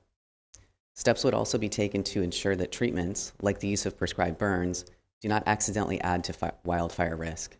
Such steps include timing during appropriate seasons and weather conditions. Some project activities also have the potential to cause erosion and increase mudslide risks. To address this, the Forest Service has incorporated resource protection measures into the project, including limiting treatment methods when soils are saturated, using erosion control devices, and retaining some vegetative cover during targeted grazing to prevent bare soil conditions. A reduction in the severity and spread of wildfires would also reduce erosion risks, as high-intensity wildfires have detrimental effects on soils that can increase surface runoff and erosion after a fire. Next slide, please. Treatments within coastal areas are proposed in multiple vegetation and habitat types, including sensitive natural communities, more common non-sensitive native plant communities, and areas that are heavily invaded by non-native species. Habitats include annual grassland, oak woodlands, conifer forests, chaparral, and coastal scrub. To limit adverse impacts from the project, the Forest Service has proposed an implementation plan in which resource conditions, including the presence of sensitive habitats or rare plants, would be evaluated and considered prior to starting treatment work. As part of implementation, the treatment boundaries, methods, and resource protection measures would also be tailored to the specific treatment area. The implementation plan also includes additional planning steps that would take place prior to any treatments, including field assessments, ground truthing, flagging to avoid sensitive habitats and species, and identification of appropriate buffers around sensitive species and riparian areas. As part of its implementation, the Forest Service has agreed to review the California Natural Diversity Database for state-listed and sensitive botanical species, and to incorporate additional protections for rare or state-protected plants to the extent practicable. The implementation plan also includes post-treatment activities to ensure that treatments and resource protection measures are effective. Treated areas would be evaluated to determine whether restoration is needed and to improve upon existing best management practices and resource protection measures. Reporting and documentation of treatments and outcomes would also occur. Next slide, please. Because the Forest Service is proposing treatments within and around popular visitor recreation areas, temporary localized closures or reductions in services, including roads and parking, may be necessary. To minimize the impacts of this work on public access, the Forest Service has agreed to maintain access to recreational sites during treatment activities when public safety allows, particularly within coastal areas west of Highway 1, such as Pfeiffer Beach.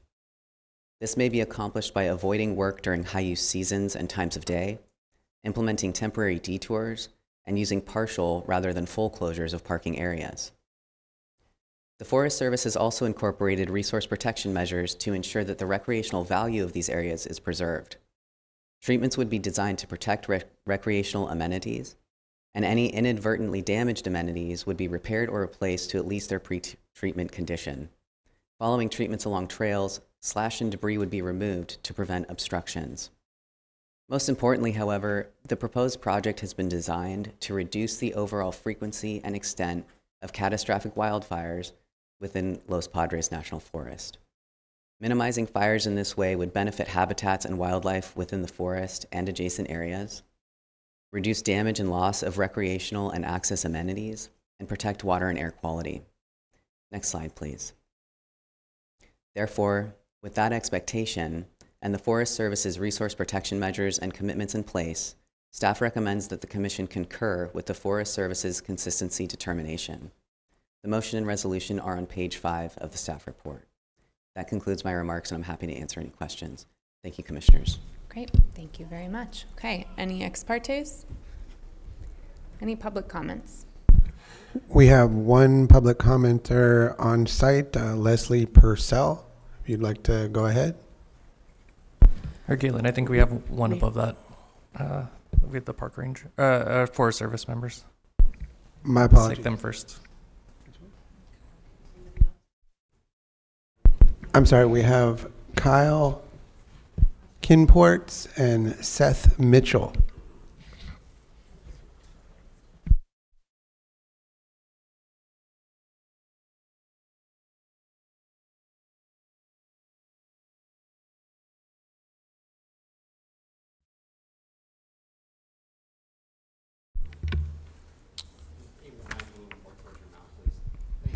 Okay. Good afternoon. Thank you, Chair Harmon and Commissioners, for hearing me today. My name is Kyle Kimports. I'm the lead for this project and currently the acting district ranger for the Santa Barbara Ranger District. I'm joined today by Seth Mitchell, who's Deputy Forest Fire Management Officer and Fuels Program Manager for the forest. I want to thank the Coastal Commission staff for their staff report and the work over the past months to learn about and understand the proposal before you today. The Wildfire Risk Reduction Project proposed by Los Padres National Forest was born from the threat severe wildfire poses to communities, infrastructure, and treasured natural and cultural resources on Los Padres National Forest. These impacts are not only limited to the immediate flames and actions taken to suppress them, but also post-fire effects such as flood, impacts to water quality, and other impacts. Locally, we are observing more acres burned on average and larger, more intense and catastrophic wildfires. These wildfires can have profound impacts on our communities, neighborhoods, and homes, damage infrastructure such as roads, trails, and campgrounds, and they threaten the plants, animals, and cultural resources we cherish. Next slide, please. We recognize that not all fire is bad fire and that our natural resources are adapted to fire. However, on Los Padres National Forest, some of our fire return intervals are no longer aligned with natural ranges. Our chaparral ecosystems are experiencing too much fire, placing them at risk of conversion to grasslands and non-native plant infestations. This image shows how chaparral stands with frequent burns, especially those shorter than 30 years, can be impacted. And our conifer forests, particularly those at mountain elevations, do not experience enough low to moderate fire. resulting in increasing density levels, placing them at risk to bark beetle infestations, and high mortality from severe stand replacing fire. It is for these reasons that we propose a wildfire risk reduction project to address these threats. Next slide. The objectives of the project are to increase community infrastructure protection, improve wildfire containment opportunities by establishing and maintaining field breaks and defense zones, and improve vegetation resiliency to environmental stressors and improve forest health. Next slide, please. The project includes 2 treatment categories: field breaks and defense zones, and forest health units. There are no forest health units within or proximate to the coastal zone, only field breaks and defense zones. Defense zone types includes roadsides, motorized trails, administrative sites such as recreation, fire stations, and offices, communication sites, property lines, and strategic field breaks. Next slide, please. To show how these different defense zones are applied, here is an example on the Big Sur coast highlighted in yellow. The green is Forest Service property. Included are 3 different types of potential treatment blocks: administrative sites for the Plaskett Campground and Sand Dollar Day Use area, property line areas, and roadsides along Highway 1. Defense zones along roads extend a maximum of 50 feet from the road edge on both sides. The objective is to improve evacuation routes and facilitate wildfire management by creating a zone of reduced fuel loading on both sides of the road. Vegetation brushing and removal will occur within approximately 10 feet of roads. The actual distance may fluctuate in response to slopes, the type of vegetation, easement parameters, pullouts, and other factors. Beyond the brushing zone, planting and seeding of less ignitable native species will occur where suitable, and thinning in forested areas. If these treatments are not suitable, then these areas will not receive treatment. For the recreation sites, treatments would be allowed within each site in addition to the defense zone buffer. The defense zone around the recreation site is divided into 2 areas: a priority zone from 0 to 150 feet wide, and a secondary zone 150 to 300 feet, for a total width of 300 feet. Treatment of hazardous fuels to reduce wildfire risk could occur within the priority zone and gradually phased out in the secondary zone if needed. I want to emphasize that if these areas are already at or close to desired conditions, then no treatments may be needed. They are included in the project to provide the opportunity to complete defensible space treatments if needed over the long term. The objective of defense zones along property lines is to reduce or limit the spread of fire and undesirable fire effects to adjacent properties and communities within the wildland-urban phase by creating a defensible space of reduced fuel loading. These areas also provide opportunities to treat boundary locations on Los Padres National Forest that complement or complete strategic treatments on adjacent lands. Treatments within property line defense zones will generally rely on adjacent private property owners or local agencies and organizations to identify defensible space need in coordination with Los Padres National Forest. The treatment blocks depicted identify opportunity for defensible space where needed. Actual treatments are anticipated to be smaller than what is shown, with some of these areas receiving limited or no treatments. The project area, as shown here, represents the maximum allowable treatable area. Actual treatments will be designed within the spatial bounds of these treatment blocks and will likely be smaller when applying resource protection measures. These include avoidance of aquatic and riparian habitats, species and other habitats of concern, designs to protect scenery and visuals, to name a few. Next slide, please. This is another example of a treatment block within the coastal zone boundary. The Carpinteria community and fire department have expressed interest in proactively maintaining this ridgeline as a strategic fuel break. This area is also combined with property line defense zone, giving it the shape that it has. The objective of fuel breaks is to create strips of land with reduced fuel loading to lower fire line intensities and reduce a wildfire's ability to spread, increase the ability of firefighters to effectively and safely manage wildfire by ground and air, and reduce the need for emergency dozer lines. Fuel breaks and the associated fire suppression opportunities they provide serve to protect chaparral vegetation from too frequent fire and reduce the opportunity for fire to negatively affect fire-suppressed forested ecosystems.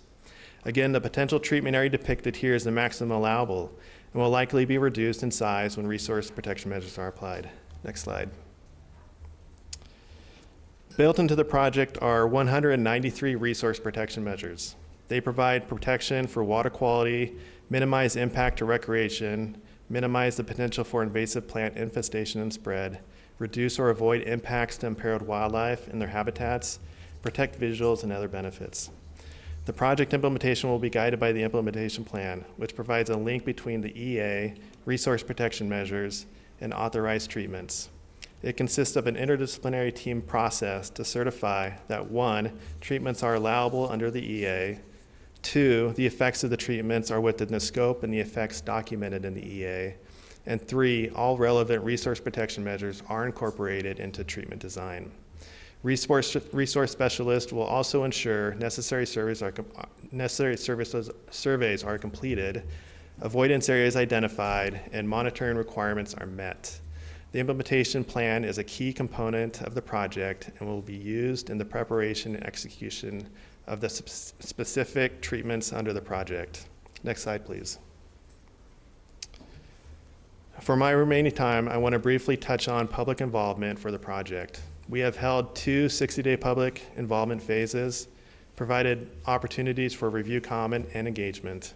Public meetings were held in addition to meetings with local agencies, organizations, tribes, academics, fire departments, recreation groups, and others. We have completed exhaustive review of thousands of comments, completed extensive updates to the project and environmental analysis, and developed responses that will be available when the final EA is published later this month. Next slide. Some of the feedback we've received from public comments are shown here, including how we responded with changes to the project. I won't read them all. However, some include removing treatment blocks from the project, focusing treatment blocks to previously disturbed areas, adjusting resource protection measures, and others. In closing, I want to convey that a great deal of careful planning, analysis, and thought went into the design of this project, informed by highly educated and experienced resource professionals to strike the right balance for environmental protection and wildfire risk reduction. Thank you. Thank you very much. Thank you, Mr. Kinports. We also have Seth Mitchell available for questions. Then we have 1 public speaker on site, and then 2 available on Zoom. Leslie Purcell, then Benjamin Peterli, and then Anna Marie Weibel. Ms. Purcell, please go ahead.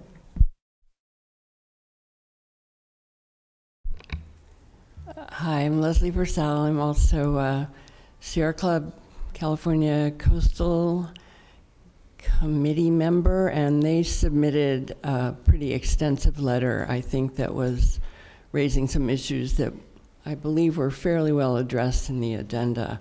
I'm also a member of the California Native Plant Society, and we did have one query about the seeding of natives, and hopefully, presumably, they would be locally sourced and pertain to the particular watershed, and that these kinds of restoration activities, it sounds like, will be well monitored and taken care of. So thank you. Thanks for all the work and scaling back the project so much. It seems like it's much more finely tuned, and I appreciate that. Thank you, Ms. Purcell. On Zoom, we have Benjamin Peterli. Please go ahead. Good morning. Oop, let me click start. I'm ready. Yes, please go ahead. Good morning, Commissioners. My name is Benjamin Peterli. I'm speaking on behalf of Los Padres Forest Watch. We've been tracking this project for several years. This is a major project. This review is especially important because the Forest Service is proceeding under a Trump administration emergency determination that bypasses the normal objection processes and limits the public's ability to review and challenge the final project. So for a project planned over years and implemented over decades, that's deeply troubling. So we very much appreciate the outreach and engagement of Coastal Commission staff as well as your own time. We also greatly appreciate that the Forest Service has reduced the project substantially. and incorporated various forms of feedback. However, the question today is whether the project's consistent with the Coastal Act without additional conditions, and we don't currently believe it is. The project still includes areas that could affect ESHA. The Forest Service's resource protection measures still don't clearly protect state-recognized rare plants and animals that qualify locations as ESHA. Reviewing plant databases during implementation, which is one of the resource protection measures, it is helpful, but it's not the same thing as requiring ESHA avoidance. The project also allows for work during periods known to be critical for nesting birds. We urge the Commission to condition concurrence on removing sensitive ESHA areas from treatment, extending protections to state-recognized rare plants and animals, and requiring nesting bird protections consistent with CDFW's February 1st to September 1st timeframe. These conditions would not stop wildfire safety work, but they do help us ensure that this work reduces the expense to coastal resources. Wildfire mitigation work, it does come with huge ecological trade-offs that weren't necessarily discussed here today. So we thank the Commission for its part in helping to achieve that balance. Thank you. Thank you, Mr. Pitterly. We have one more signed up on Zoom, Anna Marie Weibel. We're not seeing you as an attendee. If you are hearing me in Zoom, please go ahead and raise your hand so we can find you. All right, seeing no one, there are no more speakers. Madam Chair. Great, thank you very much. Okay, with that, I will turn to the Commission and we will begin with Commissioner Lopez. Yeah, at the appropriate time, I'm happy to make the motion, Madam Chair. I'll just state that I appreciate staff's approach on this issue, seeing the reduction from the initial 200,000 down to the very small footprint we're talking about at this point, while acknowledging the impacts, especially working with some of our local tribes. I saw comments in the packet about the Salinan Nation and some of the challenges that they had with locations that were identified. The fact that those were removed means a lot to me, and I think the fact that we've been able to engage proactively. I've got a lot of great relationships with folks at the LPNF division that is based in my hometown in King City, and I know that they've done work to make sure that what we're doing is truly protecting community. I remember so many of these fires personally impacting the communities that I represent directly, including the 2016 Soberanes fire, and that at the time was the most expensive wildfire ever fought in this nation. Over $260 million spent in suppression, and the intensity at which it burned impacted hillsides along Big Sur that ended up leading to road closures that lasted years. And so this work proactively maintains access to the coast in a way that we want to elevate and prioritize. And so I know that there's not a perfect solution given the space that we need to work in, but the way that this is set up, especially with the recent support under the Biden administration that is carrying over with Good Neighbor Authority, which allows partnerships to happen to create unique opportunities for community groups to participate and protect their own communities through these plans, is really important. And I see all those elements coming together to build a plan that at this point, again, is not perfect, but it's pretty darn good for what we need to do in order to continue to allow for coastal access, preservation, and protection of our communities. And I think this is going to be, in the long term, a great model towards the success we want to see along the coast. Thank you. Thank you. Vice Chair Hart.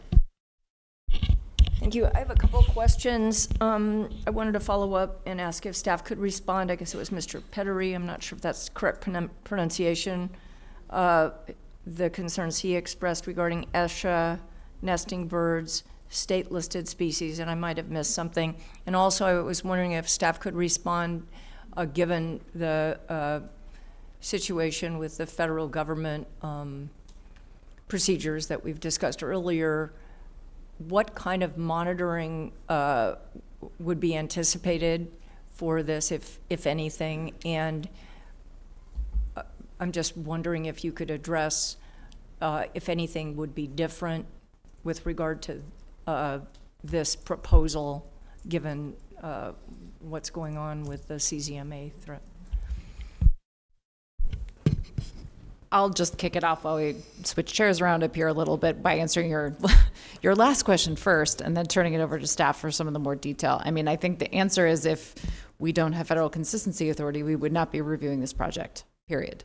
It wouldn't have a public hearing. There wouldn't be a chance for folks to weigh in. And not just the public hearing, but all of the work that goes in, the discussions and the fruitful discussions we've had with the Forest Service about all these elements might not occur.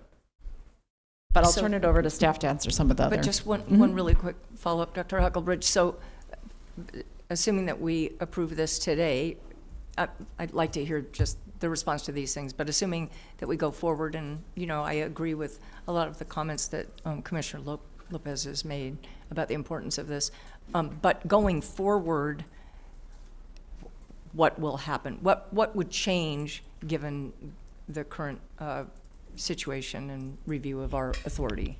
Like, would our authority over this be diminished in any way, or? No, I mean, I think if the commission acts, that action holds. Okay. My understanding is if the rules change around federal consistency, that would be moving forward. Okay, that was my question. And yes, and I completely agree with how important it was for this current project that's before us. Vice Chair Hart, if I can just add a little bit on that point. There is an important provision in the federal consistency regulations that calls for continuing coordination between our federal agency partners and the state through our coastal management program. And so there's a genuine open question if, that were to unfold in the worst case scenario and our program were to be decertified, would that still be happening? And I think in that situation, we'd rely on those relationships that we have with these agencies to continue that coordination. But it is something that we find troubling and are concerned about. And with that, I'll turn it over to my staff to respond to the specific questions you had about those other items. Yes, so to speak to your questions about ESHA and state listed species, we did address this issue in the addendum. And with the resource protection measures that are in place, ESHA would be avoided. Those protection measures include flagging and avoiding rare species with buffers of 50 feet in treatment areas. Additionally, the Forest Service has committed to using the California I'm forgetting the name, the acronym CNDDB, which shows habitats for state listed species. They've also committed to using more detailed vegetation mapping as that's available to inform their on the ground surveys so they can flag and avoid sensitive species. So although there isn't a resource protection measure with state listed species listed at the top of it, those species are covered, and they also are.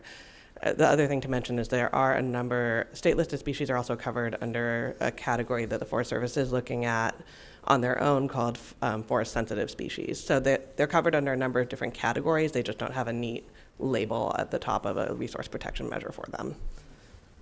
Could you address the nesting season? That was something I was particularly concerned about.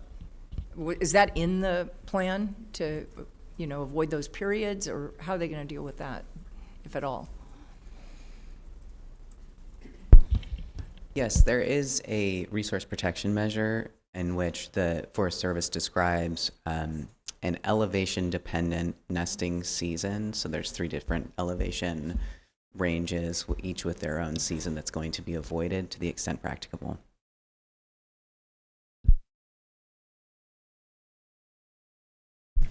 Commissioner Lopez for a motion. I would move that the Commission concur with Consistency Determination CD 0003-26, and I'm asking for a yes vote. Second. Would you like to make a comment, Commissioner Smith? No, that's fine. I was just going to second. Thank you. Okay, that is a motion by Commissioner Lopez, the second by Commissioner Wilson. He beat you to it. I believe that we are all present in person at the moment. That's correct. Yeah, Commissioner Escalante had to step aside for a few minutes. Thank you. So are there any objections to unanimous consent? Seeing none, the motion carries. Perfect. Okay. I think we're going to go to lunch now. No, people are hungry. After lunch, yeah, we'll move on. If everyone could be back 5 minutes to 2, we're going out for lunch today. Thank you.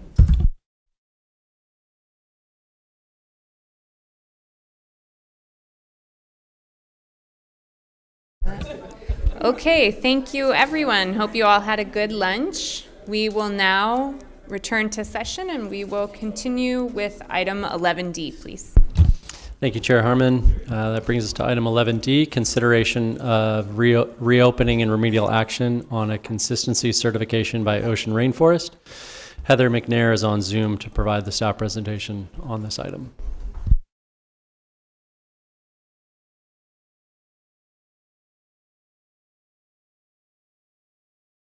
Thank you. Good afternoon, Chair Harmon and Commissioners. This next item, 11D, is for the potential reopening of a 2021 consistency certification for the installation and temporary operation of a pilot-scale kelp farm off of Santa Barbara.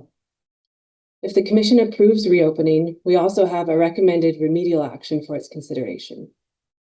This item includes two components: the recommendation to reopen a previously concurred with consistency certification, and the requested approval of a proposed remedial action to resolve a condition compliance issue. Next slide, please. Provide some background. The Commission conditionally concurred with a consistency certification by Ocean Rainforest in 2021 to install and operate a limited-term pilot-scale kelp aquaculture facility in the federal waters off of Santa Barbara. The purpose of the project was to evaluate the feasibility of growing kelp in open ocean waters and to inform the development of a future commercial-scale effort at a different location. The project was proposed to be in place for 2 years and then to be fully removed. The Commission found that this full removal was necessary to protect marine wildlife, habitat, and fisheries, and memorialized Ocean Rainforest's commitment to it through Condition 11 of its conditional concurrence. After operating the facility for roughly 2 years, Ocean Rainforest began removing it in 2025. During decommissioning, all of the kelp grow lines, buoys, moorings, and grow line anchors were successfully removed. However, during the recovery of the facility's 4 corner marker buoys, 2 of their anchor sets, as seen in this image, were found to be embedded more than expected and were left behind when the lines being used to lift them broke.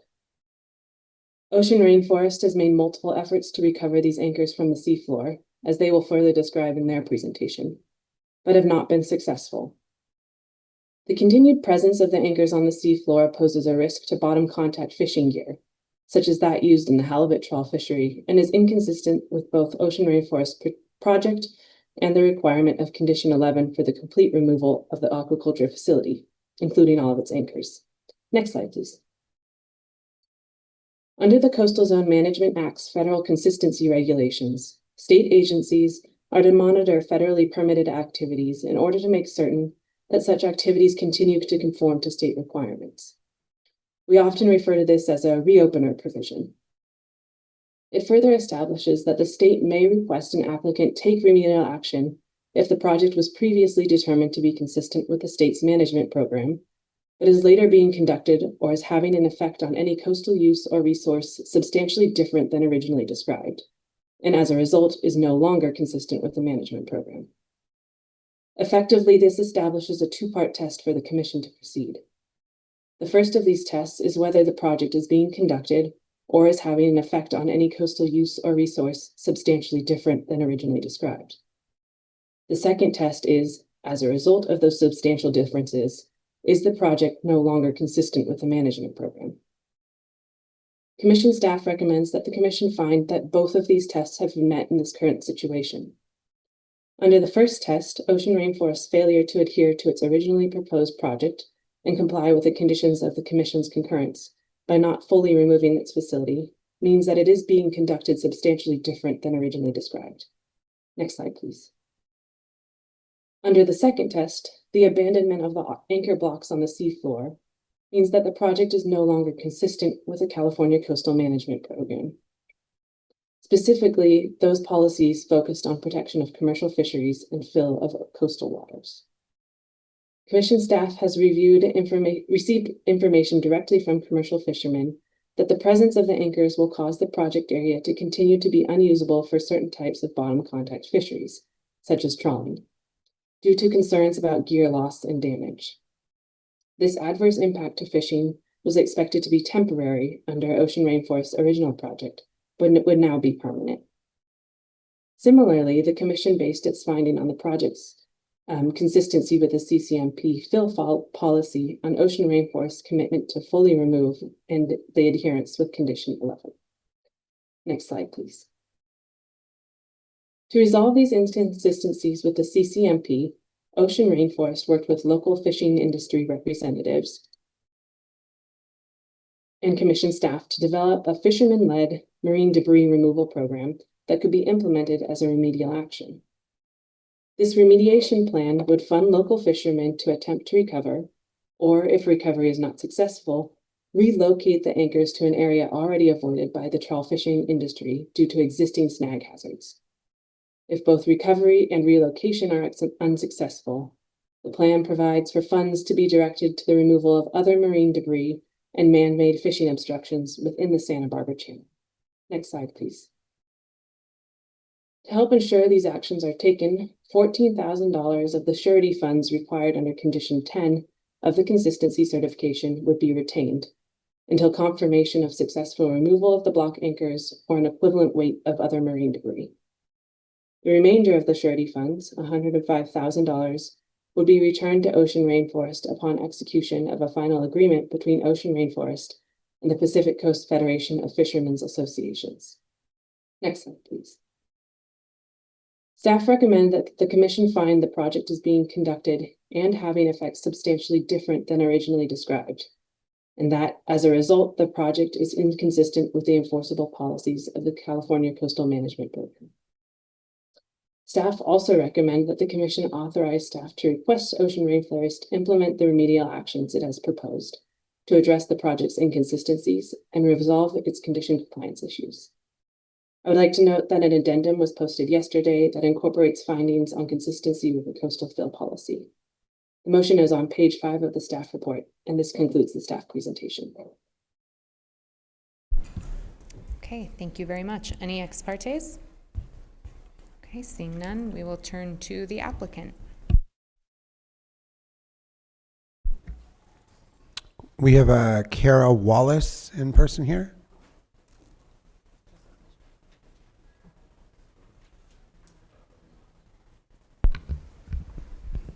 There we go. Good afternoon, commissioners and staff. Thank you for the opportunity to speak today as the applicant. My name is Kyra Wallace. I'm the Regulatory and Engagement Lead. Excuse me just one sec. How much time would you need? About 6 minutes, I think. Thank you. Okay, thank you. I'm the Regulatory and Engagement Lead with Ocean Rainforest. I appreciate the time you've taken to review our proposal, and I appreciate the helpful engagement from Commission staff throughout this process. Today I'll just do a very brief overview of the efforts that we've undertaken to try and locate and remove these blocks, and I'll try to remain brief to keep things moving along. Next slide, please. So just again, kind of a recap, this was an issue with 2 of our corner marker buoys. They mark the extent of the full permitted area. They were not part of the actual cultivation infrastructure. You can see in that red circle, that is one of the concrete blocks. They're about the dimensions of 2 feet by 2 feet by 1 foot. And so unfortunately, 2 of those sets of blocks remain at the seafloor due to the line snapping upon retrieval. These are the blocks that we are discussing today. Next slide, please. And so our recovery efforts began with surface-based dragging operations, so dragging a grappling hook over the area that the blocks were presumed to be, with the hope of intercepting any of the chain or connection material associated with the pairs. If you click one more time, please, and once more. Thank you. So the goal was to intercept any of that exposed gear to hopefully pull the blocks to the surface. You can see the graphs on the right show the GPS tracks of the grappling hooks that we dragged over the presumed location. Unfortunately, we did not intercept any of that gear and were unable to pull it to the surface. Next slide, please. So following that, we did a series of ROV surveys to try and get a better visual on the blocks themselves to see if we were surveying the right area. We collaborated with Blue Robotics. We did 2 types of seafloor surveys. If you click twice, please. First was a 360-degree acoustic coverage, so the ROV looks 360 degrees around it, while in motion. The second, OmniScan 450, provides forward motion acoustic imagery. And both of those were done with Blue Robotics experts in the ROV field. Next slide, please. Unfortunately, either the Ping 360 or the OmniScan did not locate anything that was consistent with the blocks themselves. If you click once more, please. So unfortunately, those ROV scans did not give us any more information on whether the blocks were in that exact location or how submerged they may or may not have been. Next slide, please. So following that, we did another survey. This was called a side scan sonar survey. This was done with Dr. Nick Nzico of UCSB, just to try and better characterize if they are in a different location, where might that be? If you click once more. During that survey, we did identify one potential target that was about 50 meters away from the original assumed location. So following that, we did another grappling effort where we dragged over the surface the grappling hooks to try and intercept in that potential new location. That was unfortunately unsuccessful as well. Next slide. And so this is just a summary of all of the individual actions that we've taken to try to recover these blocks. It includes, I think that's 13 individual days of grappling for the gear, along with 3 individual days of the various ROV surveys that we've done at this point. So that's just a summary of the recovery efforts. In the report itself, there's more information on those efforts. And I think with that, I will conclude the presentation. I think I have one more slide. Click, please. Oh, there is one more slide, information about summary of outreach efforts. If you click 2 more times, please. We had a public webinar that was welcome to all participants to discuss how decommissioning went, the results of the project, and the status of those blocks that remain on the seafloor. That was attended by over 130 attendees live with over 200 views on YouTube. We also had several discussions with the Commercial Fishermen of Santa Barbara board at their meetings back in February and May, as well as distribution of one-page summary of the details of the blocks, including location, size, other information to distribute to their larger networks so that they're aware of the issue. And click one more time, please.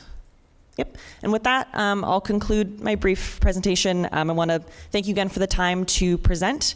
Ocean Rainforest remains fully committed to resolving this matter responsibly. We recognize the importance of addressing these remaining blocks, and we've pursued every feasible recovery option possible. And we've collaborated with Commission staff in order to come up with this mitigation proposal.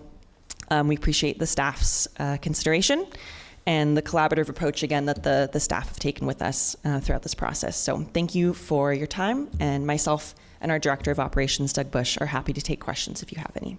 Thank you. Thank you very much. Okay, we will turn to you, Simone, for public comment. Thank you much. So we have 4 individuals on site who would like to speak. We have Manuel Gorgita, Manny Gorgita, and Gary Burke. First up, Manuel Gorgita.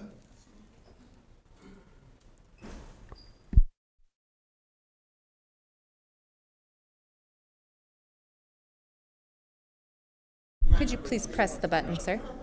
Press the button. There we are. We're on. Anyway, my name is Manuel Gorgita, and I'm here on behalf of the Southern California Trawlermen's Association, which I have been a proud member for many, many, many years.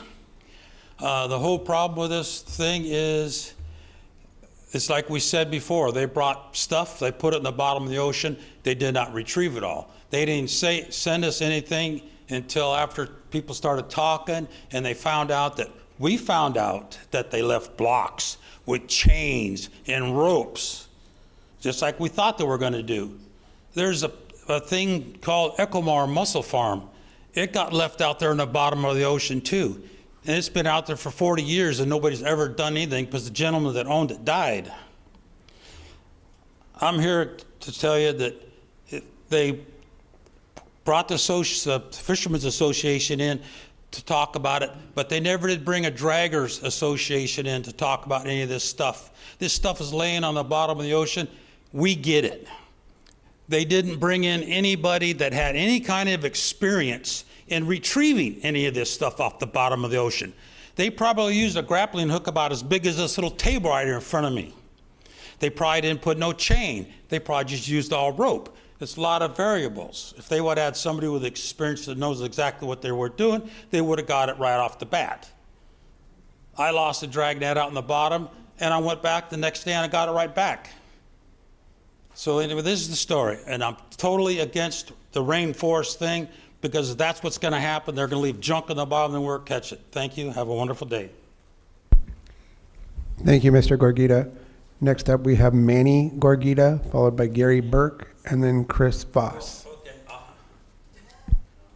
Okay, my son doesn't want to talk, but I'm going to tell you. Sorry, sir, you've had your time. Thank you very Well, much. I'm going to talk for my son. He walked out. Apologies. We'll call him again when the rest he's of the public one that knows commenters. stuff. That's not right. Good afternoon, Commission. My name's Gary Burke. I've been a long-time fisherman in Santa Barbara. And in my 55 years of commercial fishing, I see one recurring theme: loss of area. Through regulations from the Fish and Game, legislation, through MPAs, and maybe wind farms are coming now. And our latest assassin seems to be aquaculture areas, which brings us to the rainforest. Small little project, started out, I think it's 80 acres, 86 acres, good intentions. But unfortunately, with that kind of deal, there's a lot of ground tackle.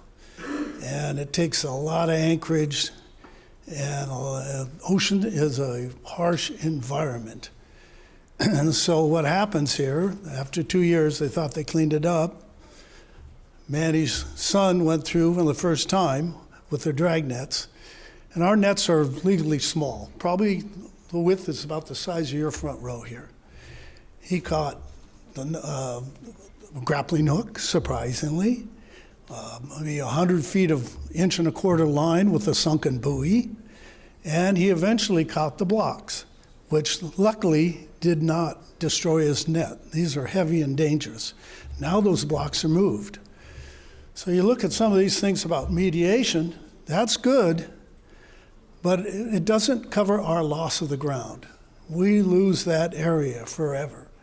And we've already lost so much area. And now you're looking at 10 times bigger space possibly off Ventura. These are problems that when you deal with that, it's going to happen. And I don't know, we're just going to lose more area. You're not going to be able to pull it up. I'm surprised he caught those blocks. If it was stuck in the mud, it would have stopped his boat. But he got them up. He got to see them and visualize them. So please keep my thoughts in mind going forward. Thank you. Thank you, Mr. Burke. We have Chris Voss, Michael Nelson, and then we'll try Manny Gorgita again. Go ahead, sir. Good afternoon, Chair Harmon and Commissioners. My name is Chris Voss, and I'm President of the Commercial Fishermen of Santa Barbara. And I just want to speak in a general way to the points Gary was making about how over time we've consistently lost area. When I first started fishing as a young man in Santa Barbara, there were over 20,000 commercial fishermen in the state, and now there's less than 5. We are insanely well regulated. The council and the Department of Fish and Wildlife do a phenomenal job. We have the MLMA, and we are now being constrained by repeated efforts to industrialize the marine environment. And what will happen is there'll be downstream bad effects. And this loss of gear is just one example of the many things that if we industrialize the marine environment will affect commercial fisheries long term. So I'm asking this body, and this staff has done a phenomenal job in trying to figure out a constructive way through a bad situation that we're in right now. And I praise your staff for the work that they do reaching out to fishermen and fishing communities when these things arise. But moving forward, I just want to emphasize the need to recognize that high-functioning commercial fisheries are indicative of a healthy marine environment. And when we operate in a sustainable way, which we do, in a well, durably regulated way, which we are, there's a need to protect our access to the grounds that remain. And I appeal to this body to make an effort to do that.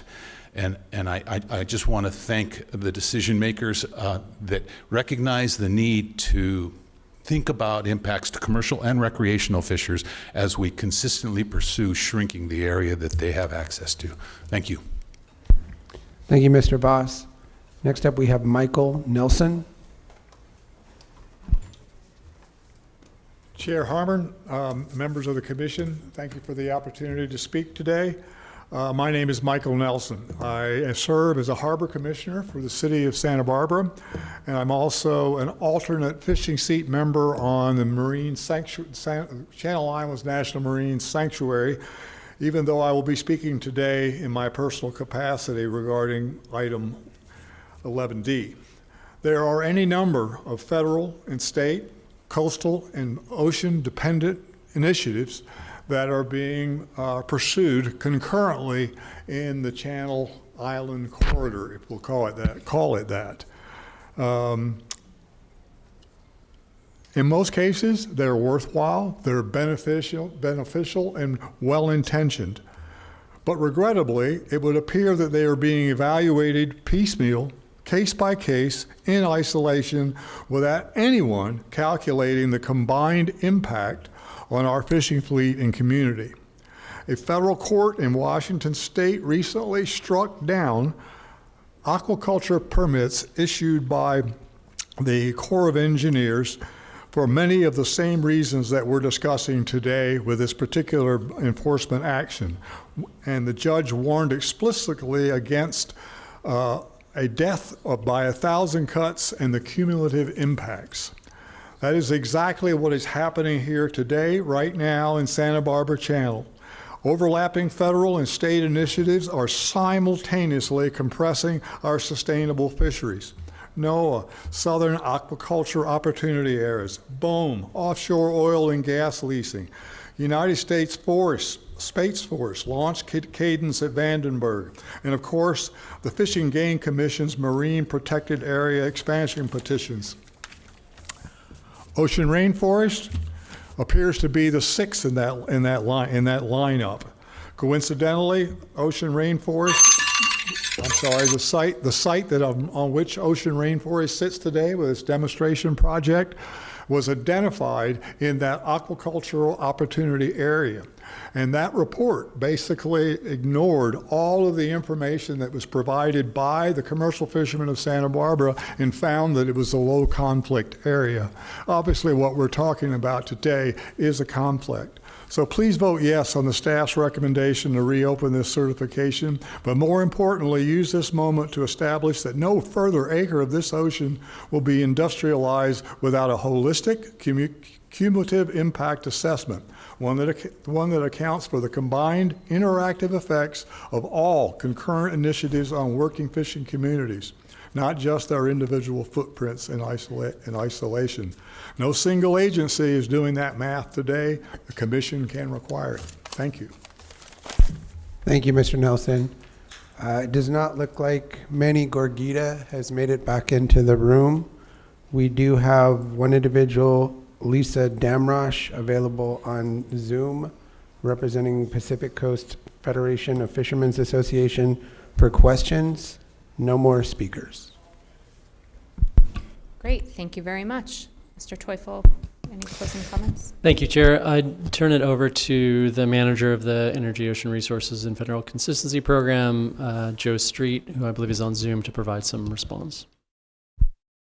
Yes, thank you, Cassidy. I just want to assure the commission that as staff, we're acutely aware of this problem of conflict for space and for loss of fishing areas that our commenters expressed to us so eloquently, and that's part of the reason that we've pursued this block recovery with as much diligence as we did. And I'm going to let Heather McNair tell you a little bit more about the remedial action that we're recommending. But before that, I just want to acknowledge both the participation of the commercial fishermen who you've been hearing from today, and the PCFFA and commercial fishermen of Santa Barbara, who we worked closely with on developing this remedial action. But I also want to take some time to acknowledge Ocean Rainforest, who brought this issue to our attention. It would have been very easy for them to just, let it go. But they brought it to our attention, and they've been working cooperatively with us to try to come up with a solution that will hopefully, resolve this space conflict issue. So I can turn it over to Heather now to describe the remedial action. Thank you, Joe, and would like to echo that appreciation for the fishermen that we've heard from today, in particular Manny Gorgita, who's helped try to figure out what the remedial action should be for these blocks and how best to address it. To get a little bit more detailed on what the remedial action includes, the first and priority action is to recover these blocks, and there would be funds through the Pacific Coast Federation of Fishermen's Associations that would go to the Santa Barbara Fishermen's Association to provide funds for local fishermen to go and retrieve these block anchors. As Manny said, fishermen have this expertise of working in these waters and using gear, and are often able to recover this kind of debris on the seafloor. So that's our first priority, that these funds that Ocean Rainforest has provided will be used for the recovery. If that recovery is not possible, the second priority is to try and snag the blocks and relocate them to a place that's already closed off to trawling because of existing snag hazards. So like Manny is saying, and Chris was saying, the ocean is getting smaller and smaller. And so if we can co-locate these blocks with somewhere that's already avoided from the trawlers, that helps free up this space again. The third option, if relocation is not possible, is to use the funds to recover other marine debris and fishing hazards in the Santa Barbara Channel. So this would likely include lobster pots and lost crab traps in the region that also affect the trawlers within the Santa Barbara area. And if that is the case, that third option, it is expected that the equivalent amount in weight of crab traps or other marine debris would be recovered as these blocks, and that would help mitigate the impact of these blocks remaining on the seafloor. Thank you. All right, thank you very much. With that, I will return to the commission. Questions, comments? Commissioner Wilson. Yeah, I'm just looking for some clarification. This is about a project, but then also about the removal of 2 blocks. Is that what I'm understanding here? So we're receiving comments in relation to a project that will happen, that will be done, and no, do I have this? Can you help me out with this? No, this is part of decommissioning of a pilot project that has you already weighed in on several years ago. The project went in, it was decommissioned. Right. As part of the decommissioning, these 2 blocks were not. Okay, that's what I wanted. So I have the clarification. Okay, so then the second clarification. I guess I'm not understanding from a technological perspective how you're saying if you can't remove them, you might be able to move them. Is that what I'm understanding? Yeah, if I can take a shot at that. So as we heard from the trawler that spoke to you all a moment ago, there's a perspective amongst the fishermen that they would have a better ability to either remove these or relocate them. Well, that's what I'm getting and at, indeed, one of them, as we heard, the trawler trawled this area after decommissioning and believes he snagged one of these anchors and was able to not recover it fully onto his vessel because it was straining his equipment too much and he was concerned about it being damaged. So instead he left it in the water and dragged it to another area with a known hazard that isn't trawlable and left it there. Okay, so this is one of the 2. Correct. So one of the 2 is in its original location. The second one has been moved already to a location that doesn't necessarily have an impact on trawlable areas. That's our understanding based on how that's been described to us by that fisherman. And so the one that's left is they're having trouble finding it. Is that what I'm understanding? Or if it can be found, then it would be either removed or moved. And you're saying we don't know whether it will be moved or removed. It seems like if you can move it, why couldn't you not remove it? If that's your intention. Right. I think it comes down to the equipment being used and if it's capable of actually pulling it completely out of the water column. Right. As soon as it hits the air, it gets a lot heavier. Right. And so it's having the right equipment to winches and tackle that can handle that full recovery and removal onto a vessel. All right. So basically the buoyancy of the water is removed. That's right. It gets much heavier. Okay, Exactly. got it. Okay. So I was not putting all these little pieces it's a little together. complicated. Oh, okay. And are there other items in the water column or down near where that also they're having issues with? Because what I heard them say was, well, we'll try and remove these things, but then there's these other there's this other debris in the water that is from fishermen, Right. not the same kind of fishermen necessarily, but still from a fishing industry that also exists in that space as well, and I guess hasn't been mitigated for, hasn't been dealt with in terms of any permitting or anything like that, unregulated marine debris from fishermen. And so part of the mitigation for this is to remove unmitigated fishing debris. Do I have that right? Right, exactly. So it's kind of a tiered priority. First off, try to remove this stuff. Try again. Ocean Rainforest, as was described, tried extensive efforts to find and remove this stuff. They were unsuccessful. The fishing community feels like they can take another shot at it and be successful. Okay. So Ocean Rainforest is providing funding to allow them to do that. If they're unsuccessful, if they hit the same challenges that Ocean Rainforest did and they are not able to get it and it needs to be abandoned in place, then the fallback option would be removing other marine debris from the Santa Barbara Channel that's also an impediment to trawling and poses a risk to marine life to offset that. Because there's no program to remove Correct. that marine debris. Correct. Okay. So it would otherwise be left there. And so Ocean Rainforest is saying, okay, that's our fallback option. We're going to provide funding to collect and remove that area with the hopes of opening up fishing grounds again to use. And there's no other natural impediments to trawling in this area? In this particular area, no. Prior to Ocean Rainforest using it, it was soft substrate seafloor that was open to trawling. Okay, so if it was a rock, we would still want to remove it, or no? No, natural materials are avoided by the trawlers. They have the pretty extensive maps of all those types of hazards and avoid them. And this is the fact that this was originally a fishing ground is part of the reason why the commission required in its authorization of the consistency certification included a condition requiring full removal of everything when the project was over. So it would just go back to how it was before. And if it's not able to be removed, I assume it will be mapped. Correct. You've answered all my questions. I really appreciate it. Thank you so much. I read this over on the plane down here, and thanks for filling that in language I can understand. Yeah, absolutely. There's a couple components to it. One is the regulatory process. It's admittedly a little unique. We don't often apply these reopener provisions for federal consistency to address condition compliance issues like this.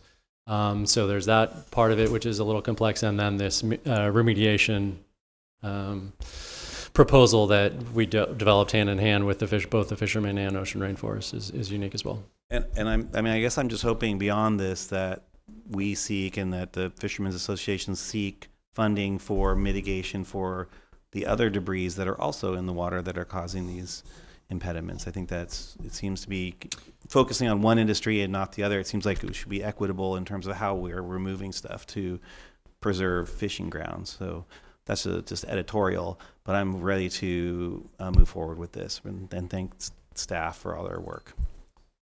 Vice Chair Hart. I have a couple questions.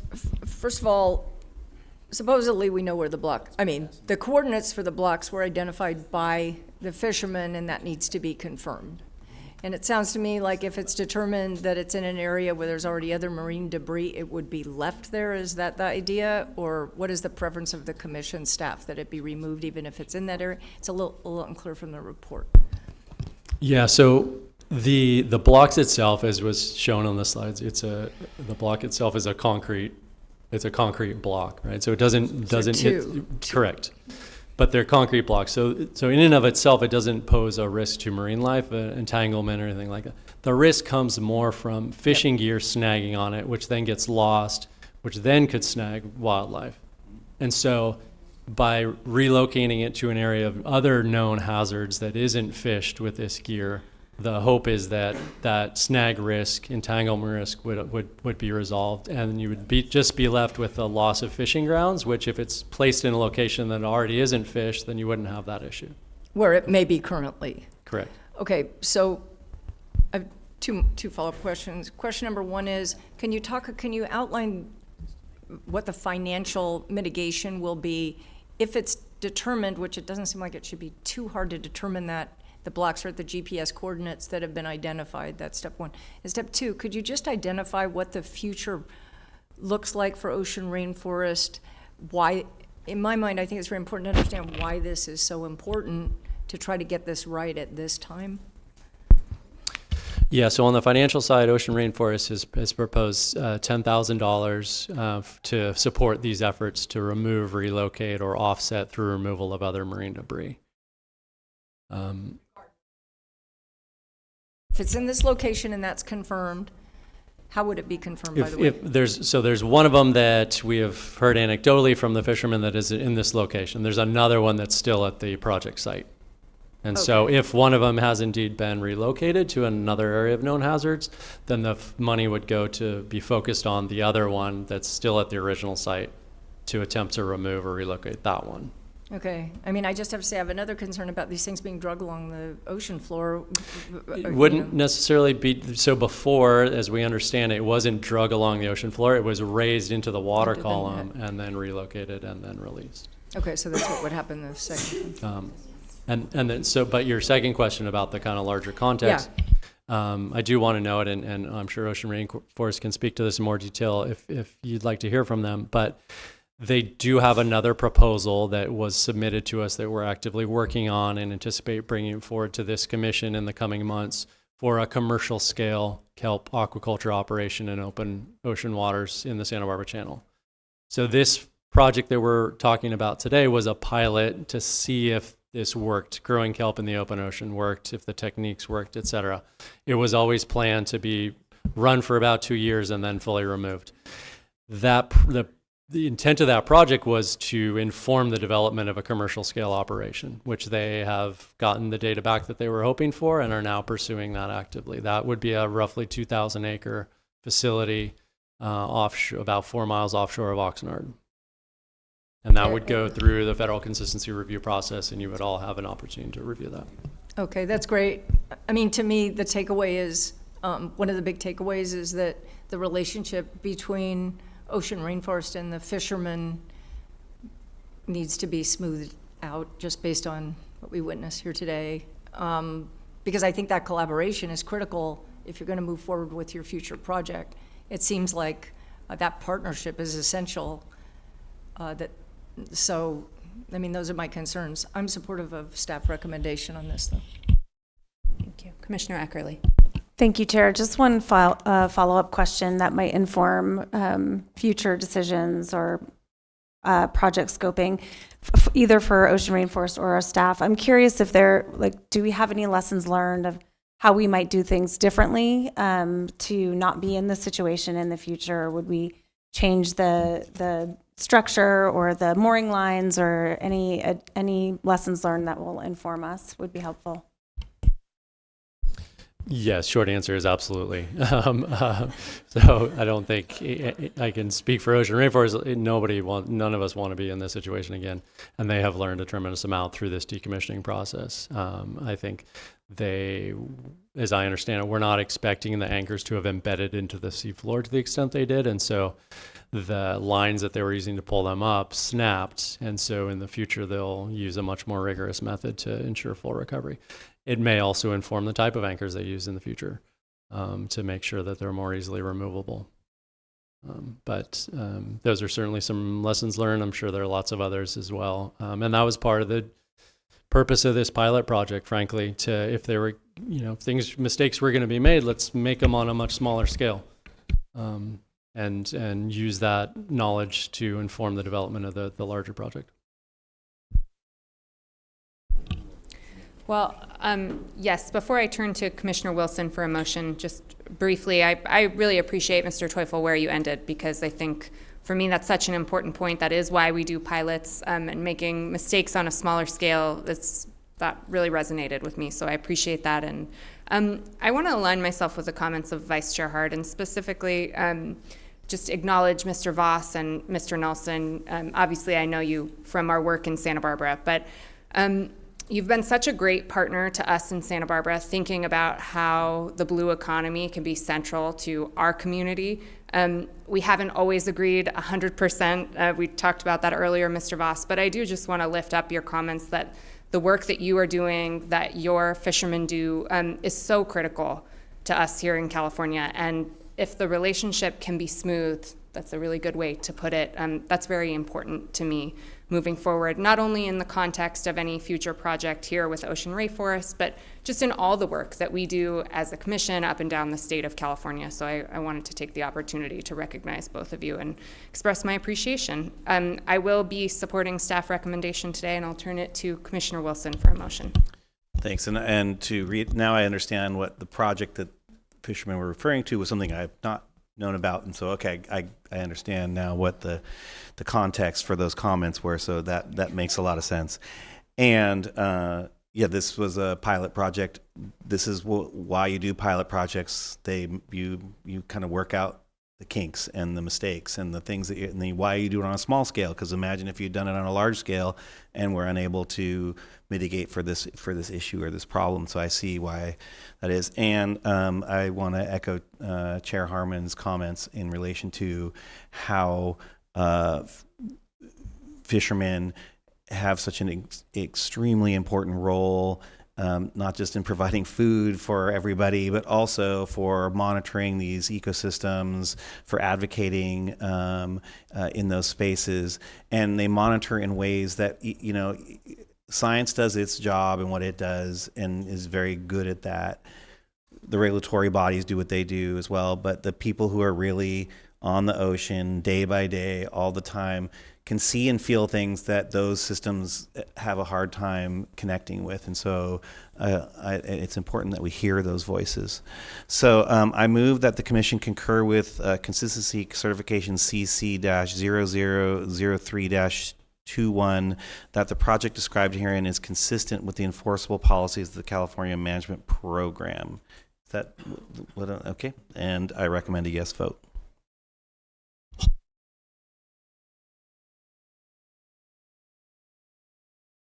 Excuse me, Commissioner Wilson. I think that's a different motion for a different project. Yeah, I'm sorry, Commissioner. We'll withdraw that one. Yeah, which one are we at? So 11D. All right. I move that the Commission find that the project carried out under CC-0003-21, which is the one I just mentioned here, is being conducted and having effects on coastal uses and resources substantially different than the project originally described in CC-0003-21, and that, as a result, the project is inconsistent with the enforceable policies of the California Coastal Management Program. I further move that the Commission authorize staff to seek the remedial actions described herein to address the inconsistencies, and I did that without my glasses. So. I recommend a yes vote. I'll second that. That's a motion by Commissioner Wilson, a second by me. We're asking for a yes vote.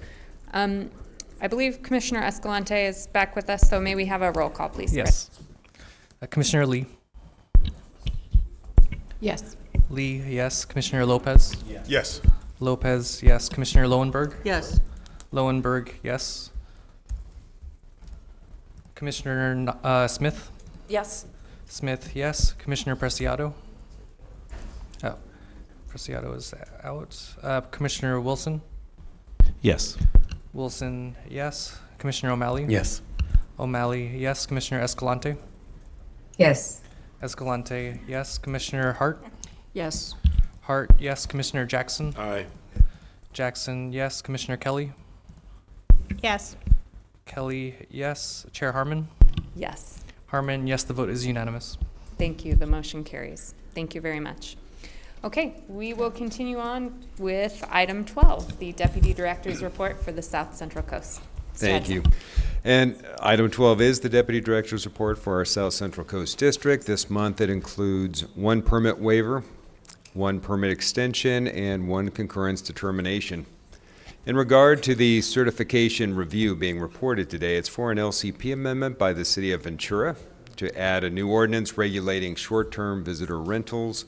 The city's amendment was previously approved by the Commission at our March meeting, and the Executive Director has determined that the local government's subsequent action accepting all of the Commission's suggested modifications pursuant to a resolution is legally adequate, and that this amendment will become certified upon being reported to the Commission today. This matter is being reported pursuant to our regulations, and it itself does not require any additional action by us today. Staff is not aware of any opposition to any of the other items being reported, and we're asking whether 3 or more commissioners object to any of the items for which action is needed today. In the Deputy Director's report, I am available for questions. Thank you very much. Any ex partes? Any public comments? No public comment. Thank you. Do 3 or more commissioners object to any item in the Deputy Director's report? Seeing no such objection, the Commission concurs. Thank you. All right, thank you. And that brings us to item 13, which is the Deputy Director's report for the South Coast District. And this month, that includes 4 permit waivers, 3 permit extensions, and 1 immaterial amendment to a permit. In addition, we received objections from 4 members of the public in regard to 1 of the immaterial permit extensions being reported today, and that's for CDP application 5-19-0984. That's the application by NXT2 Shutters Propco LLC, and that was for the 1-year extension of the authorization period for a mixed-use residential project in Santa Monica. Because the objections were received within our 10-day period for public comment after the Deputy Director's report was published, this item will be brought back at a future hearing, likely next month in August, for action by the Commission with additional information to address the issues raised in the objections. Staff is not aware of any opposition to any of the other items being reported, and we're asking whether 3 or more commissioners object to any of the items in the Deputy Director's report. Staff is available for questions. Thank you. Thank you. Any ex partes? Any public comments? There's 1 individual available for questions. That's it. Great. Thank you. Commissioner Wilson. Sorry, I was just reading along. When you did the numbers, I think you said 8.4 and shutters. Is it 8.3 in shutters, or which one of these were you talking about? All right, thank you. There are 2 related CDP applications, and I would just note that you're probably remembering that in previous years we've had opposition to both extensions for both of the 2 numbers that you just mentioned. This year, the 4 objections are only for 5-19-0984. No objections have been received for 0983 yet, but the objection period does run through this Friday, so we'll provide an update next month on whether both extensions will come back before the Commission, or for sure the 0984 application will come back before you next month. Okay, which is beach. Thank you. I appreciate the clarification. Okay. With that, do 3 or more commissioners object to any item in the Deputy Director's report? Seeing no objections, the Commission concurs. Okay, so I think that brings us to approval of the minutes, I think. All right. That does require a motion, if anyone. Move to approve. Thank you. That's a motion by Commissioner Kelly, a second by Vice Chair Hart to approve the minutes from the June and December, thank you. June and December meetings. May we have a roll call vote, please, Chris? Yes. Commissioner Lopez? Yes. Lopez, yes. Commissioner Lowenberg? Yes. Lowenberg, yes. Commissioner Smith? Yes. Smith, yes. Commissioner Preciado? Yes. Preciado, yes. Commissioner Wilson? Yes. Wilson, yes. Commissioner O'Malley? Yes. O'Malley, yes. Commissioner Escalante? Yes.